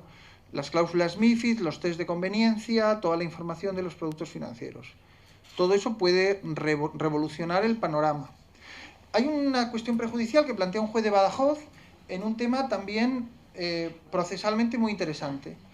Es un señor que compra un coche con la mala fortuna de que es un coche de esos guays modernos que tienen un techo corredero y cada vez que llueve, y es difícil que llueva en Extremadura, al hombre se le moja la tapicería del coche. El hombre se agarra un cabreo de narices, se debió pelear con el del concesionario y la cuestión es que pone un procedimiento declarativo y dice, oiga, mire usted, nulidad radical del contrato, que me devuelvan la pasta y que se queden con el coche. Y el juez de Badajoz dice, oiga, ¿yo puedo cambiar el objeto de la demanda y en el caso de que la cláusula sea abusiva, la condición sea excesivamente gravosa, en vez de una acción de nulidad, que es una nulidad radical y por lo tanto el volver a la devolución de prestaciones y volver al estado anterior, lo podría modificar por una indemnización de daños y perjuicio, aunque no me lo hayan pedido las partes? Los procesalistas empezarán a decir, coño, se está cargando el artículo 400 de la Ley de Enjuiciamiento Civil, que no vendría mal aquí entre nosotros. Y la abogada general, un informe de 28 de febrero del año 2013, es decir, de hace 2 meses, dice que siempre y cuando haya contradicción, es decir, siempre y cuando el juez advierta ese cambio de objeto del procedimiento, en el desarrollo del procedimiento se puede mutar el objeto de los autos y la previsible sentencia que se dictará en el mes de octubre de este año probablemente permita, si hacen caso a la señora Cocot, que parece que tiene un índice de fiabilidad superior al del Papa, le confirman el 90% de los informes a la señora Cocot, pues probablemente en el marco de la tutela de los consumidores el corset del artículo 400 desaparecería y el juez podría modificar la pretensión y convertir una pretensión de nulidad en una pretensión de daños y perjuicios. Hay un juez de Catarroja que en octubre del año pasado plantea una cuestión prejudicial complementaria a la cuestión prejudicial del caso ACID, que establece la posibilidad de que el juez, en el momento en el que se presente el proceso de ejecución, tanto de ejecución ordinaria como de ejecución hipotecaria, se pueda examinar el contenido del contrato y pueda declarar la nulidad por abusivas de oficio de las cláusulas al margen de lo alegado por el deudor, es decir, sin necesidad de que el deudor acuda a juicio. La cuestión prejudicial ha sido admitida a trámite y todavía no hay informe del abogado general. ¿Qué sucede? ¿Qué nos plantea la sentencia de 14 de marzo? Y con eso termino. Pues la sentencia de 14 de marzo, la sentencia del Tribunal de Justicia, que ya digo, yo creo que tiene un impacto más emocional o simbólico que efectivo, lo primero que nos dice, oiga, mire usted, el proceso de ejecución español, en la medida en la que limita las cláusulas de oposición y sobre todo impide que el deudor pueda alegar el carácter abusivo de una cláusula, ya que esa alegación no tiene efecto suspensivo y no paraliza la subasta, va en contra del principio de efectividad. Como consecuencia de esa infracción del principio de efectividad, la sentencia dice que el ordenamiento jurídico español de ejecución es contrario al régimen de garantías procesales que debería acompañar a la Directiva 13/93. Por lo tanto, no quiere decir que en España no se haya adaptado a la directiva, sino que en la adaptación de la directiva, tanto por la ley del 98 como por el decreto del año 2007, se han tenido en cuenta los aspectos materiales pero no procesales. Y que, por lo tanto, nuestro sistema procesal debería habilitar un mecanismo de medidas cautelares que permitiera que cuando se alegan cláusulas abusivas, el juez que conoce del pleito de cláusulas abusivas pueda suspender el proceso de ejecución. En el apartado 60 de la sentencia, el tribunal dice algo más, que tiene que ver con la sensibilidad social. Y dice, oiga, mire usted, cuando un señor pierde una vivienda, que es una vivienda habitual, si al final ese proceso en el que ha perdido la vivienda le ha generado una indefensión, la expectativa de verse indemnizado de daños y perjuicios no es suficiente. Es decir, que no podemos aspirar a corregir los errores o la severidad del procedimiento ejecutivo, sino que la trascendencia que tiene la vivienda para un consumidor nos obliga a articular un mecanismo de medidas cautelares. ¿Qué hace el proyecto de ley del Gobierno, el que está en discusión en el Parlamento de abril del año 2013? En vez de recoger un proceso declarativo de condiciones generales en el que cupiera unas medidas cautelares de suspensión de la ejecución, medidas cautelares que deberían estar sometidas a la apariencia de buen derecho, al periculum in mora e incluso a la fijación de caución, artículo 728, lo que hace el legislador español, el prelegislador, es que introduce dos motivos nuevos de oposición en el Ejecutivo de Garantías Reales y en el Ejecutivo Ordinario.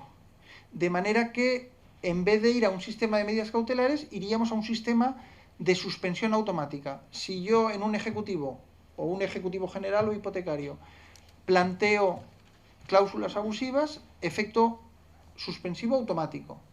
Efecto suspensivo automático que tiene mucho que ver, esa decisión procesal tiene mucho que ver con una trampa generada por el propio gobierno. Y es que si vamos a un proceso declarativo, el consumidor debería pagar tasas para plantear el proceso declarativo y lo razonable será que el consumidor que se vea afectado por las ejecuciones hipotecarias se encuentre en unos supuestos de justicia gratuita, con lo cual habrá un efecto suspensivo previo. En vez de hacer un proceso declarativo con medidas cautelares, prefiere dentro del proceso de ejecución incrustar esos motivos de oposición por cláusulas abusivas.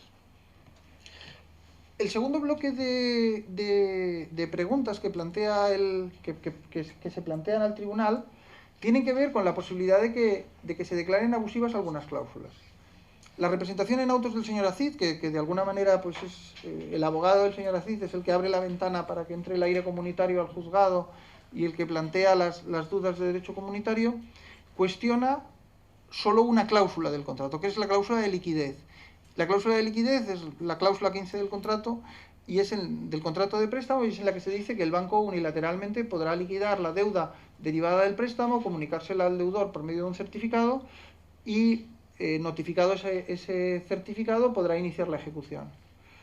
Sin embargo, en el devenir del procedimiento, vinculado a esa cláusula de liquidez, me planteo la posible nulidad de otras tres cláusulas. La de intereses moratorios. El contrato tenía un interés moratorio del 18,75%.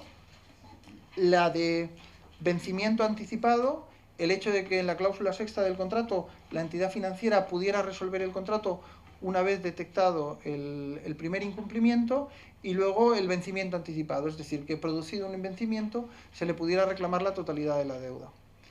En el informe de la abogada general de 8 de noviembre del año pasado, la abogada general se atreve en materia de intereses a advertir que probablemente los intereses pactados puedan considerarse abusivos.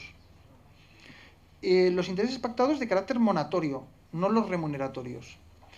Y si conectamos las conclusiones de la abogada general con la sentencia del caso Banesto, si tuviéramos un contrato con cláusulas abusivas en materia de intereses, si llegamos al convencimiento de que son abusivas, deberíamos eliminarlas, por lo tanto deberíamos despachar ejecución sin esas cláusulas abusivas. ¿Qué ha ocurrido? Que auspiciado por el prelegislador, que ha dicho que serían abusivos los préstamos que tuvieran un interés superior al triple o al doble del interés legal del dinero, los juzgados nos hemos puesto a mercadear, y entonces el juez de Arrecife dice que el 16, la Junta de Jueces de Girona dice que el 10, la Junta de Jueces de Barcelona dice que el 12. Si nos leemos las sentencias del Tribunal de Justicia, nos dicen a los jueces una cosa que yo creo que es importante, y es que los jueces no deberíamos afectar a las reglas de funcionamiento del mercado, por lo tanto no deberíamos afectar al precio. Sin embargo, en la medida en la que el gobierno ya nos ha dicho que todo lo que supere 3 veces el interés legal pues se podrá considerar abusivo, pues estos días, estas semanas, estamos con un mercadeo de a ti qué te parece, a mí qué me parece, pues yo me fijo en el 12, para mí el 10, para mí el 16. Hay algún catedrático muy reputado que dice que no cabe otro interés moratorio que el interés legal del dinero, es decir, el 4, o en último término el procesal, el 4+2. Estamos en ese debate. La verdad es que es un debate complicado. Segundo debate, vencimiento anticipado. En el vencimiento anticipado, la cuestión, y eso nos lo dice la sentencia nos dice que para que se pueda producir el vencimiento anticipado y la reclamación de toda la deuda, el juez debe establecer un parámetro que le permita constatar que el incumplimiento es un incumplimiento grave. Y lo segundo que tiene que constatar es si, frente a ese incumplimiento grave, el deudor tiene mecanismos para evitar el vencimiento anticipado. Por lo tanto, lo primero que deberíamos establecer es qué debemos considerar vencimiento grave, y aquí de nuevo el prelegislador nos ha dicho, oiga, incumplir 3 mensualidades se considerará incumplimiento grave. Por lo tanto, si yo tengo en un contrato una cláusula abusiva donde me dice que con un solo incumplimiento se debe resolver el contrato, en la medida en la que el gobierno ya nos dice que será de 3, podríamos decir que no hay, la cláusula es abusiva porque no hay un incumplimiento grave. En derechos más evolucionados que el nuestro, y nos volvemos otra vez a los alemanes, me sabe mal hablar de Alemania, sé que está reciente lo del Bayern, pero es que no es lo que hay, son los que mandan. Nos habla de porcentajes en la deuda y nos dice que para que un incumplimiento sea grave tiene que haber un incumplimiento por lo menos del 10%. ¿Qué ocurre? Si yo he firmado un contrato a 33 años, que es un contrato con 396 cuotas, el impago de 3 cuotas equivale a un 1%.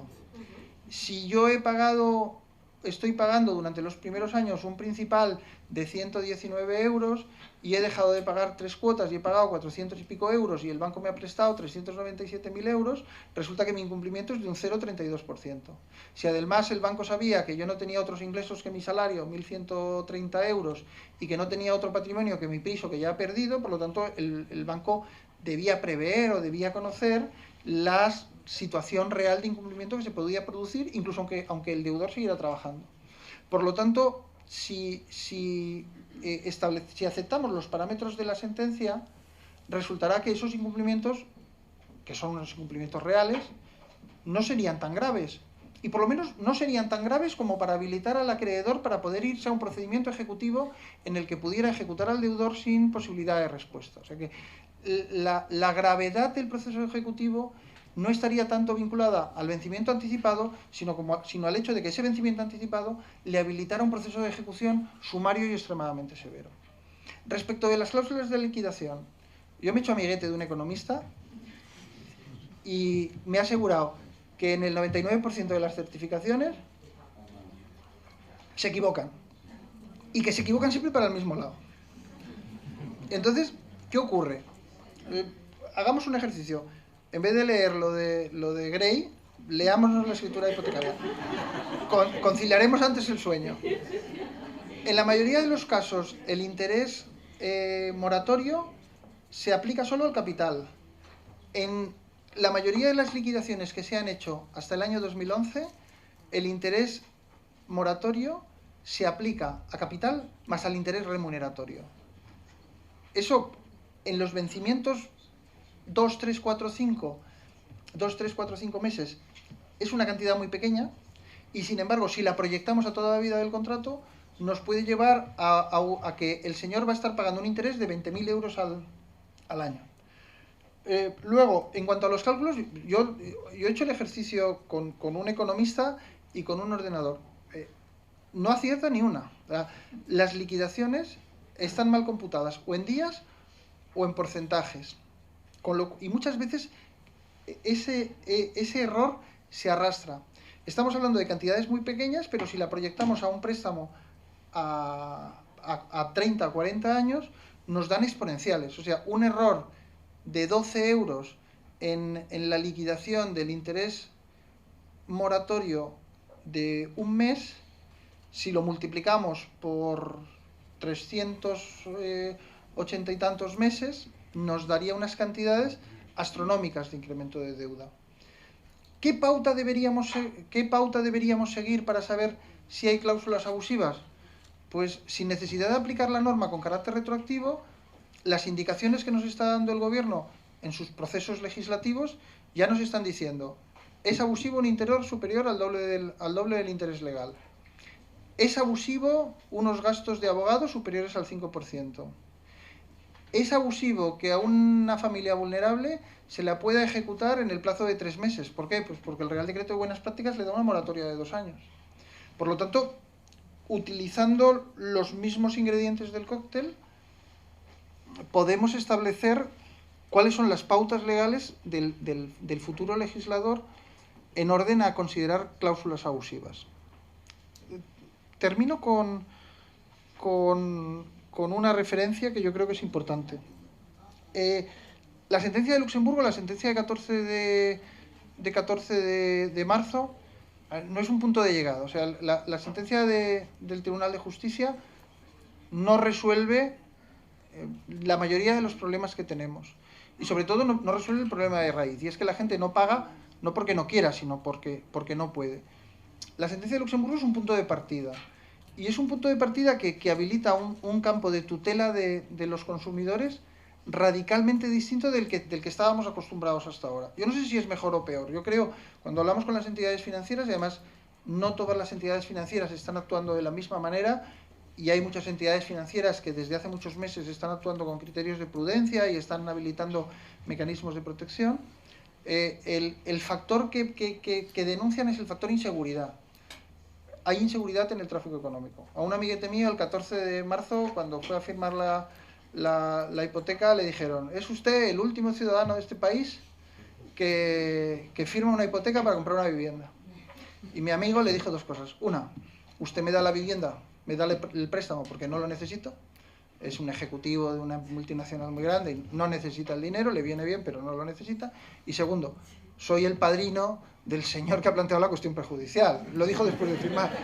Pero esa conversación denota el grado de inseguridad jurídica que se ha generado. Y también es verdad que si examinamos los aspectos positivos del texto que está en el Parlamento, la expectativa que se abre de tutela del crédito y de tutela del consumidor en el crédito a partir de la entrada en vigor en la ley es radicalmente distinta de la que tenemos ahora. Solo 2 problemas que se han pasado. Primero, los mecanismos de oposición automático con suspensión en las ejecuciones pueden dar lugar al miedo que tienen las entidades financieras de la picaresca. Con la sentencia de Luxemburgo en la mano, sería más razonable el sistema de medidas cautelares tradicional de la ley. Segundo, el gobierno sí que acepta el carácter retroactivo de la ley. De hecho, va a abrir una ventana, que Dios nos coja confesados, sobre todo a los colegios profesionales, porque cuando entre en vigor la ley, que como este gobierno es un gobierno así torero, seguramente entre en vigor el día de San Isidro, el 15 de... abre una ventana, durante un mes se suspenderán todos los procesos de ejecución, y en todos aquellos en los que no haya lanzamiento se habilitará a que en el plazo de un mes el deudor pueda articular la alegación de abusividad de cláusulas. ¿Qué ocurre? Que si no modifican las normas de la Ley de Enjuiciamiento Civil, la oposición a los procesos de ejecución requerirá la designación de abogado y procurador, y lo normal será que genere mucha petición de oficio, con lo cual esa ventana de suspensión inicial que la ley prevé en un mes se nos puede ir a 3 o 4 meses enseguida, porque además las relaciones entre los colegios de abogados y las comunidades autónomas y los ministerios en materia de turno de oficio no pasa por su mejor momento. En segundo lugar, los procesos de oposición, o sea, los incidentes de oposición a cláusulas abusivas se regulan tanto en los procesos de ejecución hipotecaria como en la ejecución ordinaria, de manera que, aunque es verdad que quien haya perdido la vivienda en un proceso de ejecución en el que el lanzamiento se hubiera acordado en el día de hoy, no va a poderse beneficiar de la ley porque ya ha perdido el inmueble. Sin embargo, respecto del resto de deuda, el tema de la dación en pago, sí que va a poder en el ejecutivo subsiguiente alegar el carácter abusivo de las cláusulas. Por lo tanto, el tema de la retroacción o no la retroacción, yo creo que la cuestión está en establecer qué grado de retroacción sería el que nos serviría para resolver todos los problemas de la gente que ha perdido la vivienda durante estos meses. Yo ya les he contado mis dudas, he dictado la sentencia después de un fin de semana largo. La he terminado de dictar hoy a las 7:15 de la mañana, porque a las 3 me he levantado con una pesadilla, porque veía tablas de números con intereses y porcentajes que saltaban sobre mi cabeza. La sentencia se ha notificado hoy. Yo, no sé si con acierto o sin acierto, he declarado nulas 3 cláusulas del préstamo, y como consecuencia de la nulidad del préstamo he llegado a la conclusión de que probablemente el despacho de ejecución no era correcto porque la cantidad que se reclamaba en realidad no era líquida, y por lo tanto, pues como consecuencia de mi declaración de nulidad y con el efecto reflejo de que pierde fuerza ejecutiva el título en base al cual se despachó la ejecución, pues no sé qué va a ocurrir, porque, a ver, sí, que me lo apelarán, eso sí, pero dudas existenciales. Primero, la sentencia del Tribunal de Luxemburgo dice que al deudor se le ha privado del derecho a la efectividad de su oposición, y que por lo tanto ese señor tiene derecho a ser indemnizado. No tenemos un debate jurídico sobre la indemnización en el proceso declarativo, pero es una duda que tenemos ahí. La duda es: ¿paga el Reino de España, o paga la entidad financiera, o paga el FROB, porque la entidad financiera está intervenida? Pero bueno, ahí tenemos un problema. Segundo problema, el deudor sigue debiendo el principal. Por lo tanto, cualquier consecuencia jurídica de mi pronunciamiento lleva aparejado la reactivación de la totalidad del préstamo, y lo tendrá que devolver. Tercera cuestión: ¿hasta qué punto un juez de una jurisdicción distinta a la civil ordinaria puede interferir en un procedimiento que además ha terminado y en el que no tenemos la certeza jurídica de que el inmueble haya sido finalmente adjudicado a un tercero? Es decir, ¿cuáles son los efectos prácticos que podría tener mi sentencia? Yo me he cascado 28 folios, bastante densos. He intentado responder a las cuestiones que planteaban las partes. He agradecido y sigo agradeciendo el talante y el grado de colaboración de los letrados de las entidades financieras, y en concreto la de Catalunya Caixa, que ha permitido que probemos, que hagamos un test procesal sobre la capacidad de transformación de nuestro derecho, ya que yo solo tengo buenas palabras para las entidades financieras, porque se podrían haber dado 100.000 factores que podrían haber abortado o frustrado la cuestión prejudicial, y por lo tanto no nos hubieran permitido saber pues hasta dónde podíamos llegar los jueces en la utilización del derecho comunitario. Y bueno, pues la historia está por hacer. O sea que a mí una de las razones de las de venir aquí era contarles mi experiencia, contarles mis dudas y decirles que tiene una tarea importantísima, porque de una u otra manera se va a incrementar pues el trabajo de la mayoría de ustedes. Muchas gracias.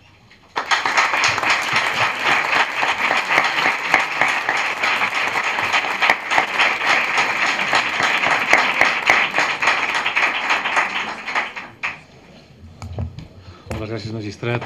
Iniciem un debat Aquells que vulgueu preguntar alguna cosa al jutge, ho podeu fer.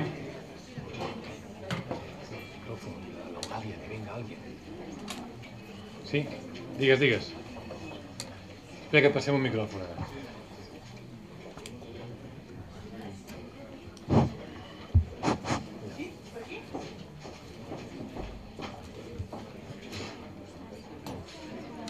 Hola, buenas tardes.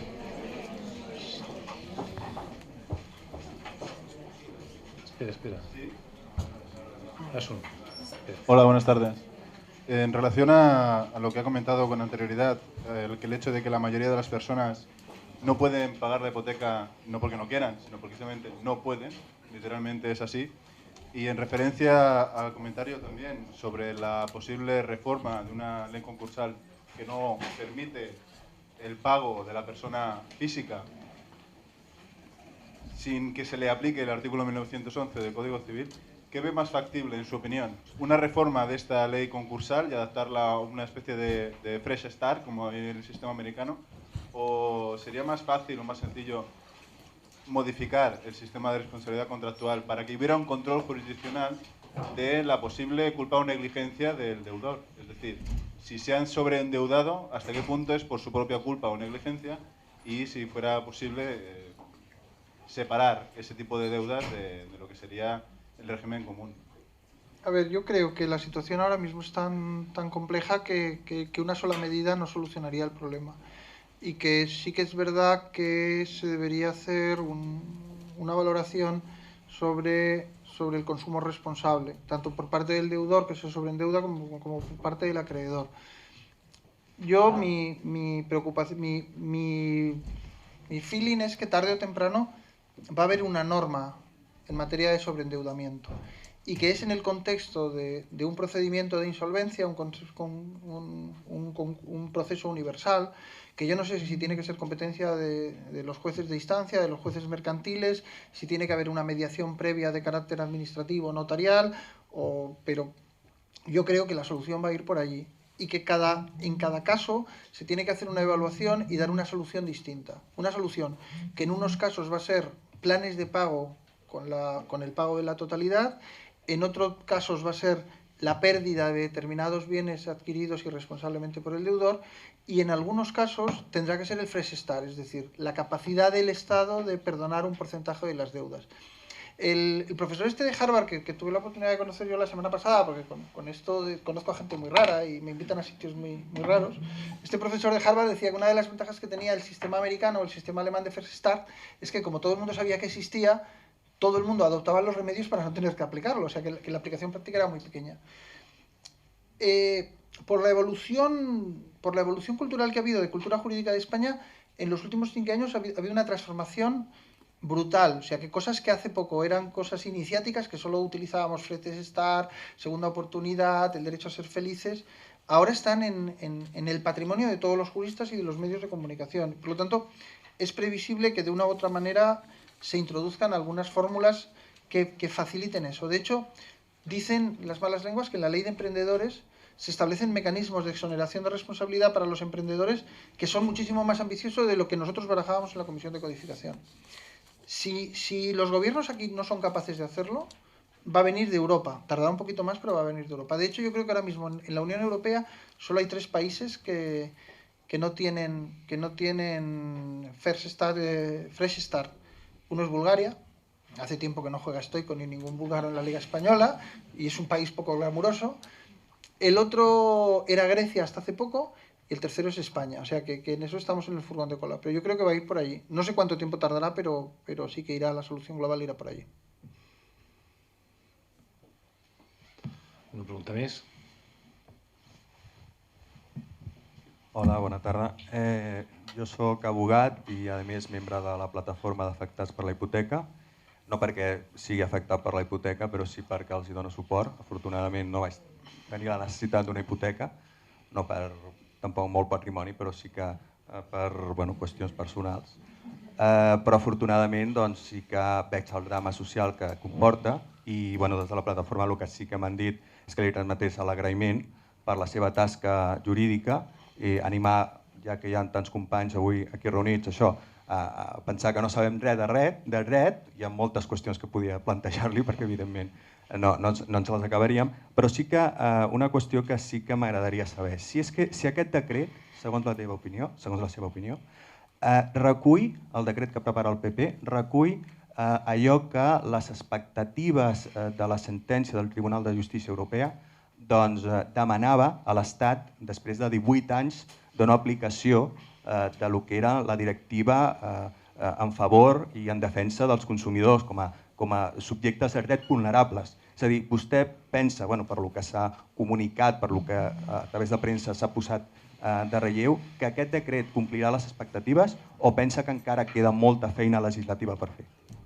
A ver, yo creo que si examinamos la jurisprudencia europea en materia de tutela de los consumidores en su conjunto, desde la sentencia Océano, y hacemos un juicio de valor de lo que puede ocurrir en los próximos meses con los procedimientos que hay pendientes y que son de naturaleza muy diversa, lo que va a hacer el gobierno español es por lo menos mejorable. Y creo que además comete errores técnicos de bulto, tanto por exceso como por defecto. Y por lo tanto, ahí yo creo que hay falta de formación técnica en materia de tutela de los consumidores. Lo vemos, por ejemplo, en la introducción de los mecanismos de oposición al Ejecutivo en vez de en procesos declarativos, y lo vemos también en el baile de números y de cifras respecto de los umbrales de abusividad o no,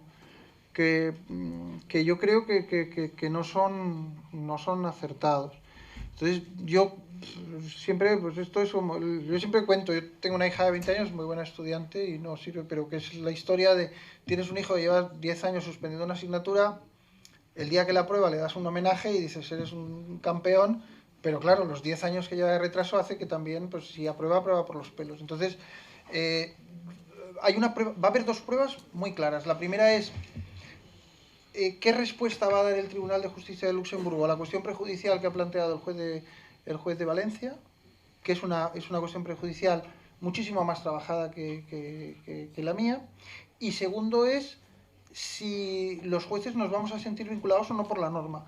Porque desde la sentencia Marlissin en el año 86, que fue la primera cuestión prejudicial que se plantea por jueces españoles, la eficacia directa de las directivas comunitarias y la vinculación del juez español al Tribunal de Luxemburgo como Tribunal Nacional nos va a permitir saltarnos la legalidad española sin ningún problema. O sea, el problema lo teníamos en la primera pregunta. O sea, pero una vez que tenemos claro cuáles son los límites, si la ley a mí me parece que es insuficiente, yo voy a ser el primero que voy a decir, mire usted, yo ante una ley insuficiente, entonces yo sí que creo, sobre todo en tutela de oficio de consumidores, creo que lo que establece la ley es insuficiente, y en el catálogo de cláusulas abusivas creo que tampoco es correcto los mecanismos que introduce. Pero saldremos de dudas. La semana que viene, el día 8, hay una reunión de jueces en Madrid, de jueces de toda España, convocada por el presidente de la Sala Primera para establecer normas comunes a raíz de la sentencia. Y entonces ahí veremos si al margen de lo que diga la reforma vamos a ir más allá. Y yo creo que va a ser también muy importante, lo que pasa es que están acochinados los magistrados del Supremo con el tema de la cláusula suelo, y es que han anunciado el fallo de una sentencia y ha pasado un mes y todavía no la han publicado. Y yo creo que esa sentencia nos va a permitir saber si el Tribunal Supremo Español da un giro en materia de tutela de los consumidores o no. Yo hasta ahora, la respuesta que ha dado el Tribunal Supremo Español no ha sido acorde con las exigencias comunitarias. Yo espero que el anuncio de la cláusula suelo sí que suponga un cambio cualitativo y que nos establezca pautas. ¿Qué ocurre? Que hasta que el Supremo ponga la sentencia, en los juzgados de Barcelona se han presentado 400 demandas contra las entidades financieras que están afectadas por esa sentencia. Eso no hay sistema que lo aguante. O sea, yo tengo el lunes día 6, tengo 6 juicios de análisis de cláusula suelo planteadas contra la entidad financiera que supuestamente ha sido condenada por el Tribunal Supremo. y el abogado de la entidad financiera no tiene instrucciones de transaccionar. Las reclamaciones que se están haciendo en esos pleitos a duras penas llegan en algunos casos a los 3.000 euros. Hay reclamaciones de 1.000 y pico euros. Y sin embargo, no se han producido las circunstancias que permitan transaccionar esos pleitos. Y es una pena porque esos 400 pleitos, de esos 400 pleitos a mí me tocan 35, son muchísimo trabajo y son sus audiencias previas, sus sentencias, las resoluciones que van acumulando. Yo creo que el coste que está produciendo es muy grande. Entonces yo por eso creo que lo que pasa es que también pienso que la primera vez que el legislador español hizo una reforma fue en materia de fuero, de consumidores, artículo 54 de la Ley de Enjuiciamiento Civil, lo hace tras la sentencia Océano. Las sentencias de junio del año 2000, y las consecuencias de la sentencia Océano ya las incorpora a la Ley de Enjuiciamiento Civil, pero solo a la tutela del fuero. Desde el año 2000 hasta ahora no ha habido avances procesales en tutela de los consumidores. Por lo tanto, lo que leo en los documentos, entiendo que socialmente puede parecer insuficiente, pero para los juristas que estamos acostumbrados a manejarnos con periodos de 200 años y cosas así, pues bueno, no está mal, no. Jaume. Una qüestió. Perdó per la ignorància, però el tema de l'accés o d'aquesta problemàtica a través del jutjat mercantil no m'acaba de quadrar massa, és a dir, en quin punt és el que marca l'accés perquè s'aplica la llei de consumidors és jutjat mercantil i com afecten aquelles podis judicials en què no hi ha jutjat mercantil directament i que per tant la pràctica judica no tens aquest jutjat mercantil, sinó que és a Barcelona, no? Que és una província. Llavors, per què aquest accés, o si s'està resolent diferent, si s'acut per via mercantil i quines obstacles hi ha per acudir per via mercantil, que si es va per la via civil d'un jutjat de instancia normal y corriente. No, a ver, no es un problema de ignorancia, es un problema de ambigüedad de las leyes. El artículo 86 ter de la Ley Orgánica del Poder Judicial, en el apartado segundo, dice que serán competencia de los juzgados mercantiles todas las acciones que se ejerciten al amparo de la Ley de Condiciones Generales del 98. Entonces, la interpretación que hace la Audiencia Provincial de Madrid y la de Barcelona es que cuando se invoca la acción individual de la ley de 1998, la competencia sería de los juzgados mercantiles. Cuando lo que se plantea es un vicio de consentimiento y por lo tanto Código Civil, sería competencia de los juzgados civiles. Y cuando lo que se plantea es una acumulación de acciones o pretensiones, las audiencias consideran, excepto la de Barcelona, que tendría fuerza atractiva en la jurisdicción civil ordinaria, por lo tanto los juzgados de primera instancia. ¿Qué nos ha ocurrido? Sobre todo malas prácticas, materia de swaps y de clips. En el arranque de los primeros pleitos en materia de swaps y de clips, se acudió a la Ley de Condiciones Generales de la Contratación y cayó a los juzgados mercantiles. Cuando los juzgados mercantiles unificamos criterio, los despachos que ejercitaban estas acciones en masa se dieron cuenta de que les resultaba más interesante irse a la lotería del juzgado de primera instancia al objeto de llegar a acuerdos transaccionales que no ir a los criterios que ya teníamos fijados los juzgados mercantiles. Eso ha determinado que en materia de swaps y de clips la competencia haya sido de los juzgados mercantiles por una decisión táctica. En materia de preferentes, que se podría haber ido por la ley de publicidad, que era competencia nuestra, sin embargo se ha preferido ir por Código Civil. Y la mayoría de los temas de preferentes los llevan los juzgados de primera instancia. Eso al final genera una inseguridad brutal, porque el criterio de interpretación de las secciones de las audiencias provinciales también es distinto. Dentro de la Audiencia Provincial de Barcelona, la sección 15, que es más mercantil, resuelve de una manera y las secciones civiles de otra. Dos opiniones. Una, es necesaria una reforma de la Ley Orgánica del Poder Judicial para delimitar competencias. La segunda, y creo que me entenderán, yo no creo que los juzgados mercantiles sean el marco idóneo para la tutela de los consumidores. Los juzgados mercantiles estamos para la tutela del mercado, de las transacciones económicas. no estamos dotados, en nuestro ADN no tenemos la tutela de los consumidores. Lo que pasa es que sí que es verdad que, por lo menos en el caso de Barcelona, por el perfil de los jueces que estamos ahora, sí que es verdad que sí que tenemos un perfil tuitivo que además tiene su origen en una cosa tan poco glamurosa como son los problemas que nos da el aeropuerto. Nosotros somos competencias en materia de transporte y cada vez que un ciudadano pierde una maleta o pierde un avión o le cancelan un vuelo, es competencia nuestra. Y esos señores son consumidores. Sin embargo, es competencia nuestra. Y nos hemos acostumbrado, de hecho, las primeras cuestiones prejudiciales que planteábamos fue en materia de tráfico aéreo y tutela de consumidores en tráfico aéreo. Pero nuestro ADN es un ADN de tutela de mercado, no de tutela de desequilibrios. Entonces, lo razonable sería o que hubiera juzgados de consumo y que fueran juzgados además de proximidad, o que fuera competencia de los juzgados de primera instancia, por la naturaleza de esas acciones. Pero bueno, mientras tanto, esto es como el Viagra, que se inventó para el corazón y ha terminado por servir para otra cosa. Pues los juzgados mercantiles, aquí estoy. Yo de hecho, yo no llevo ejecuciones hipotecarias, o sea que mi juzgado llevamos daciones en pago de empresas, pero ejecuciones hipotecarias llevamos muy poquitas, porque las hacemos dentro de los procesos concursales donde hay dación en pago. Y sin embargo aquí me tienen, les he pegado un rollo y parece que me lo sepa, pero yo hace años que no ejecuto una hipoteca.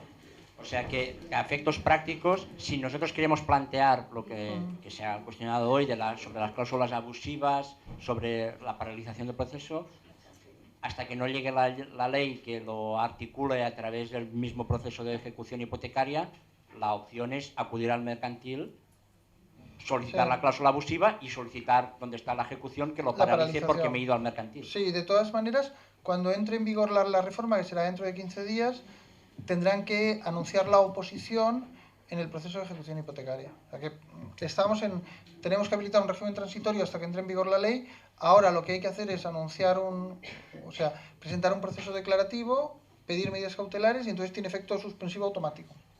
De todas maneras, yo si quieren a través del colegio les puedo facilitar las resoluciones que he citado del Tribunal de Luxemburgo.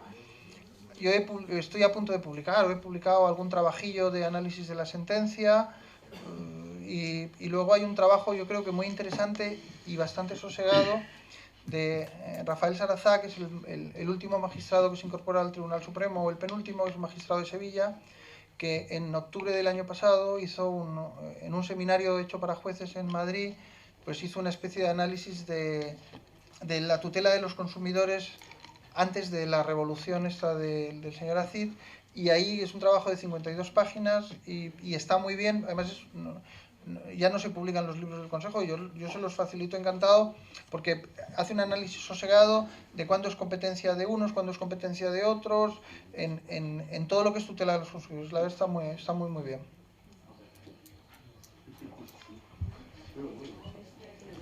Alguna pregunta més? No?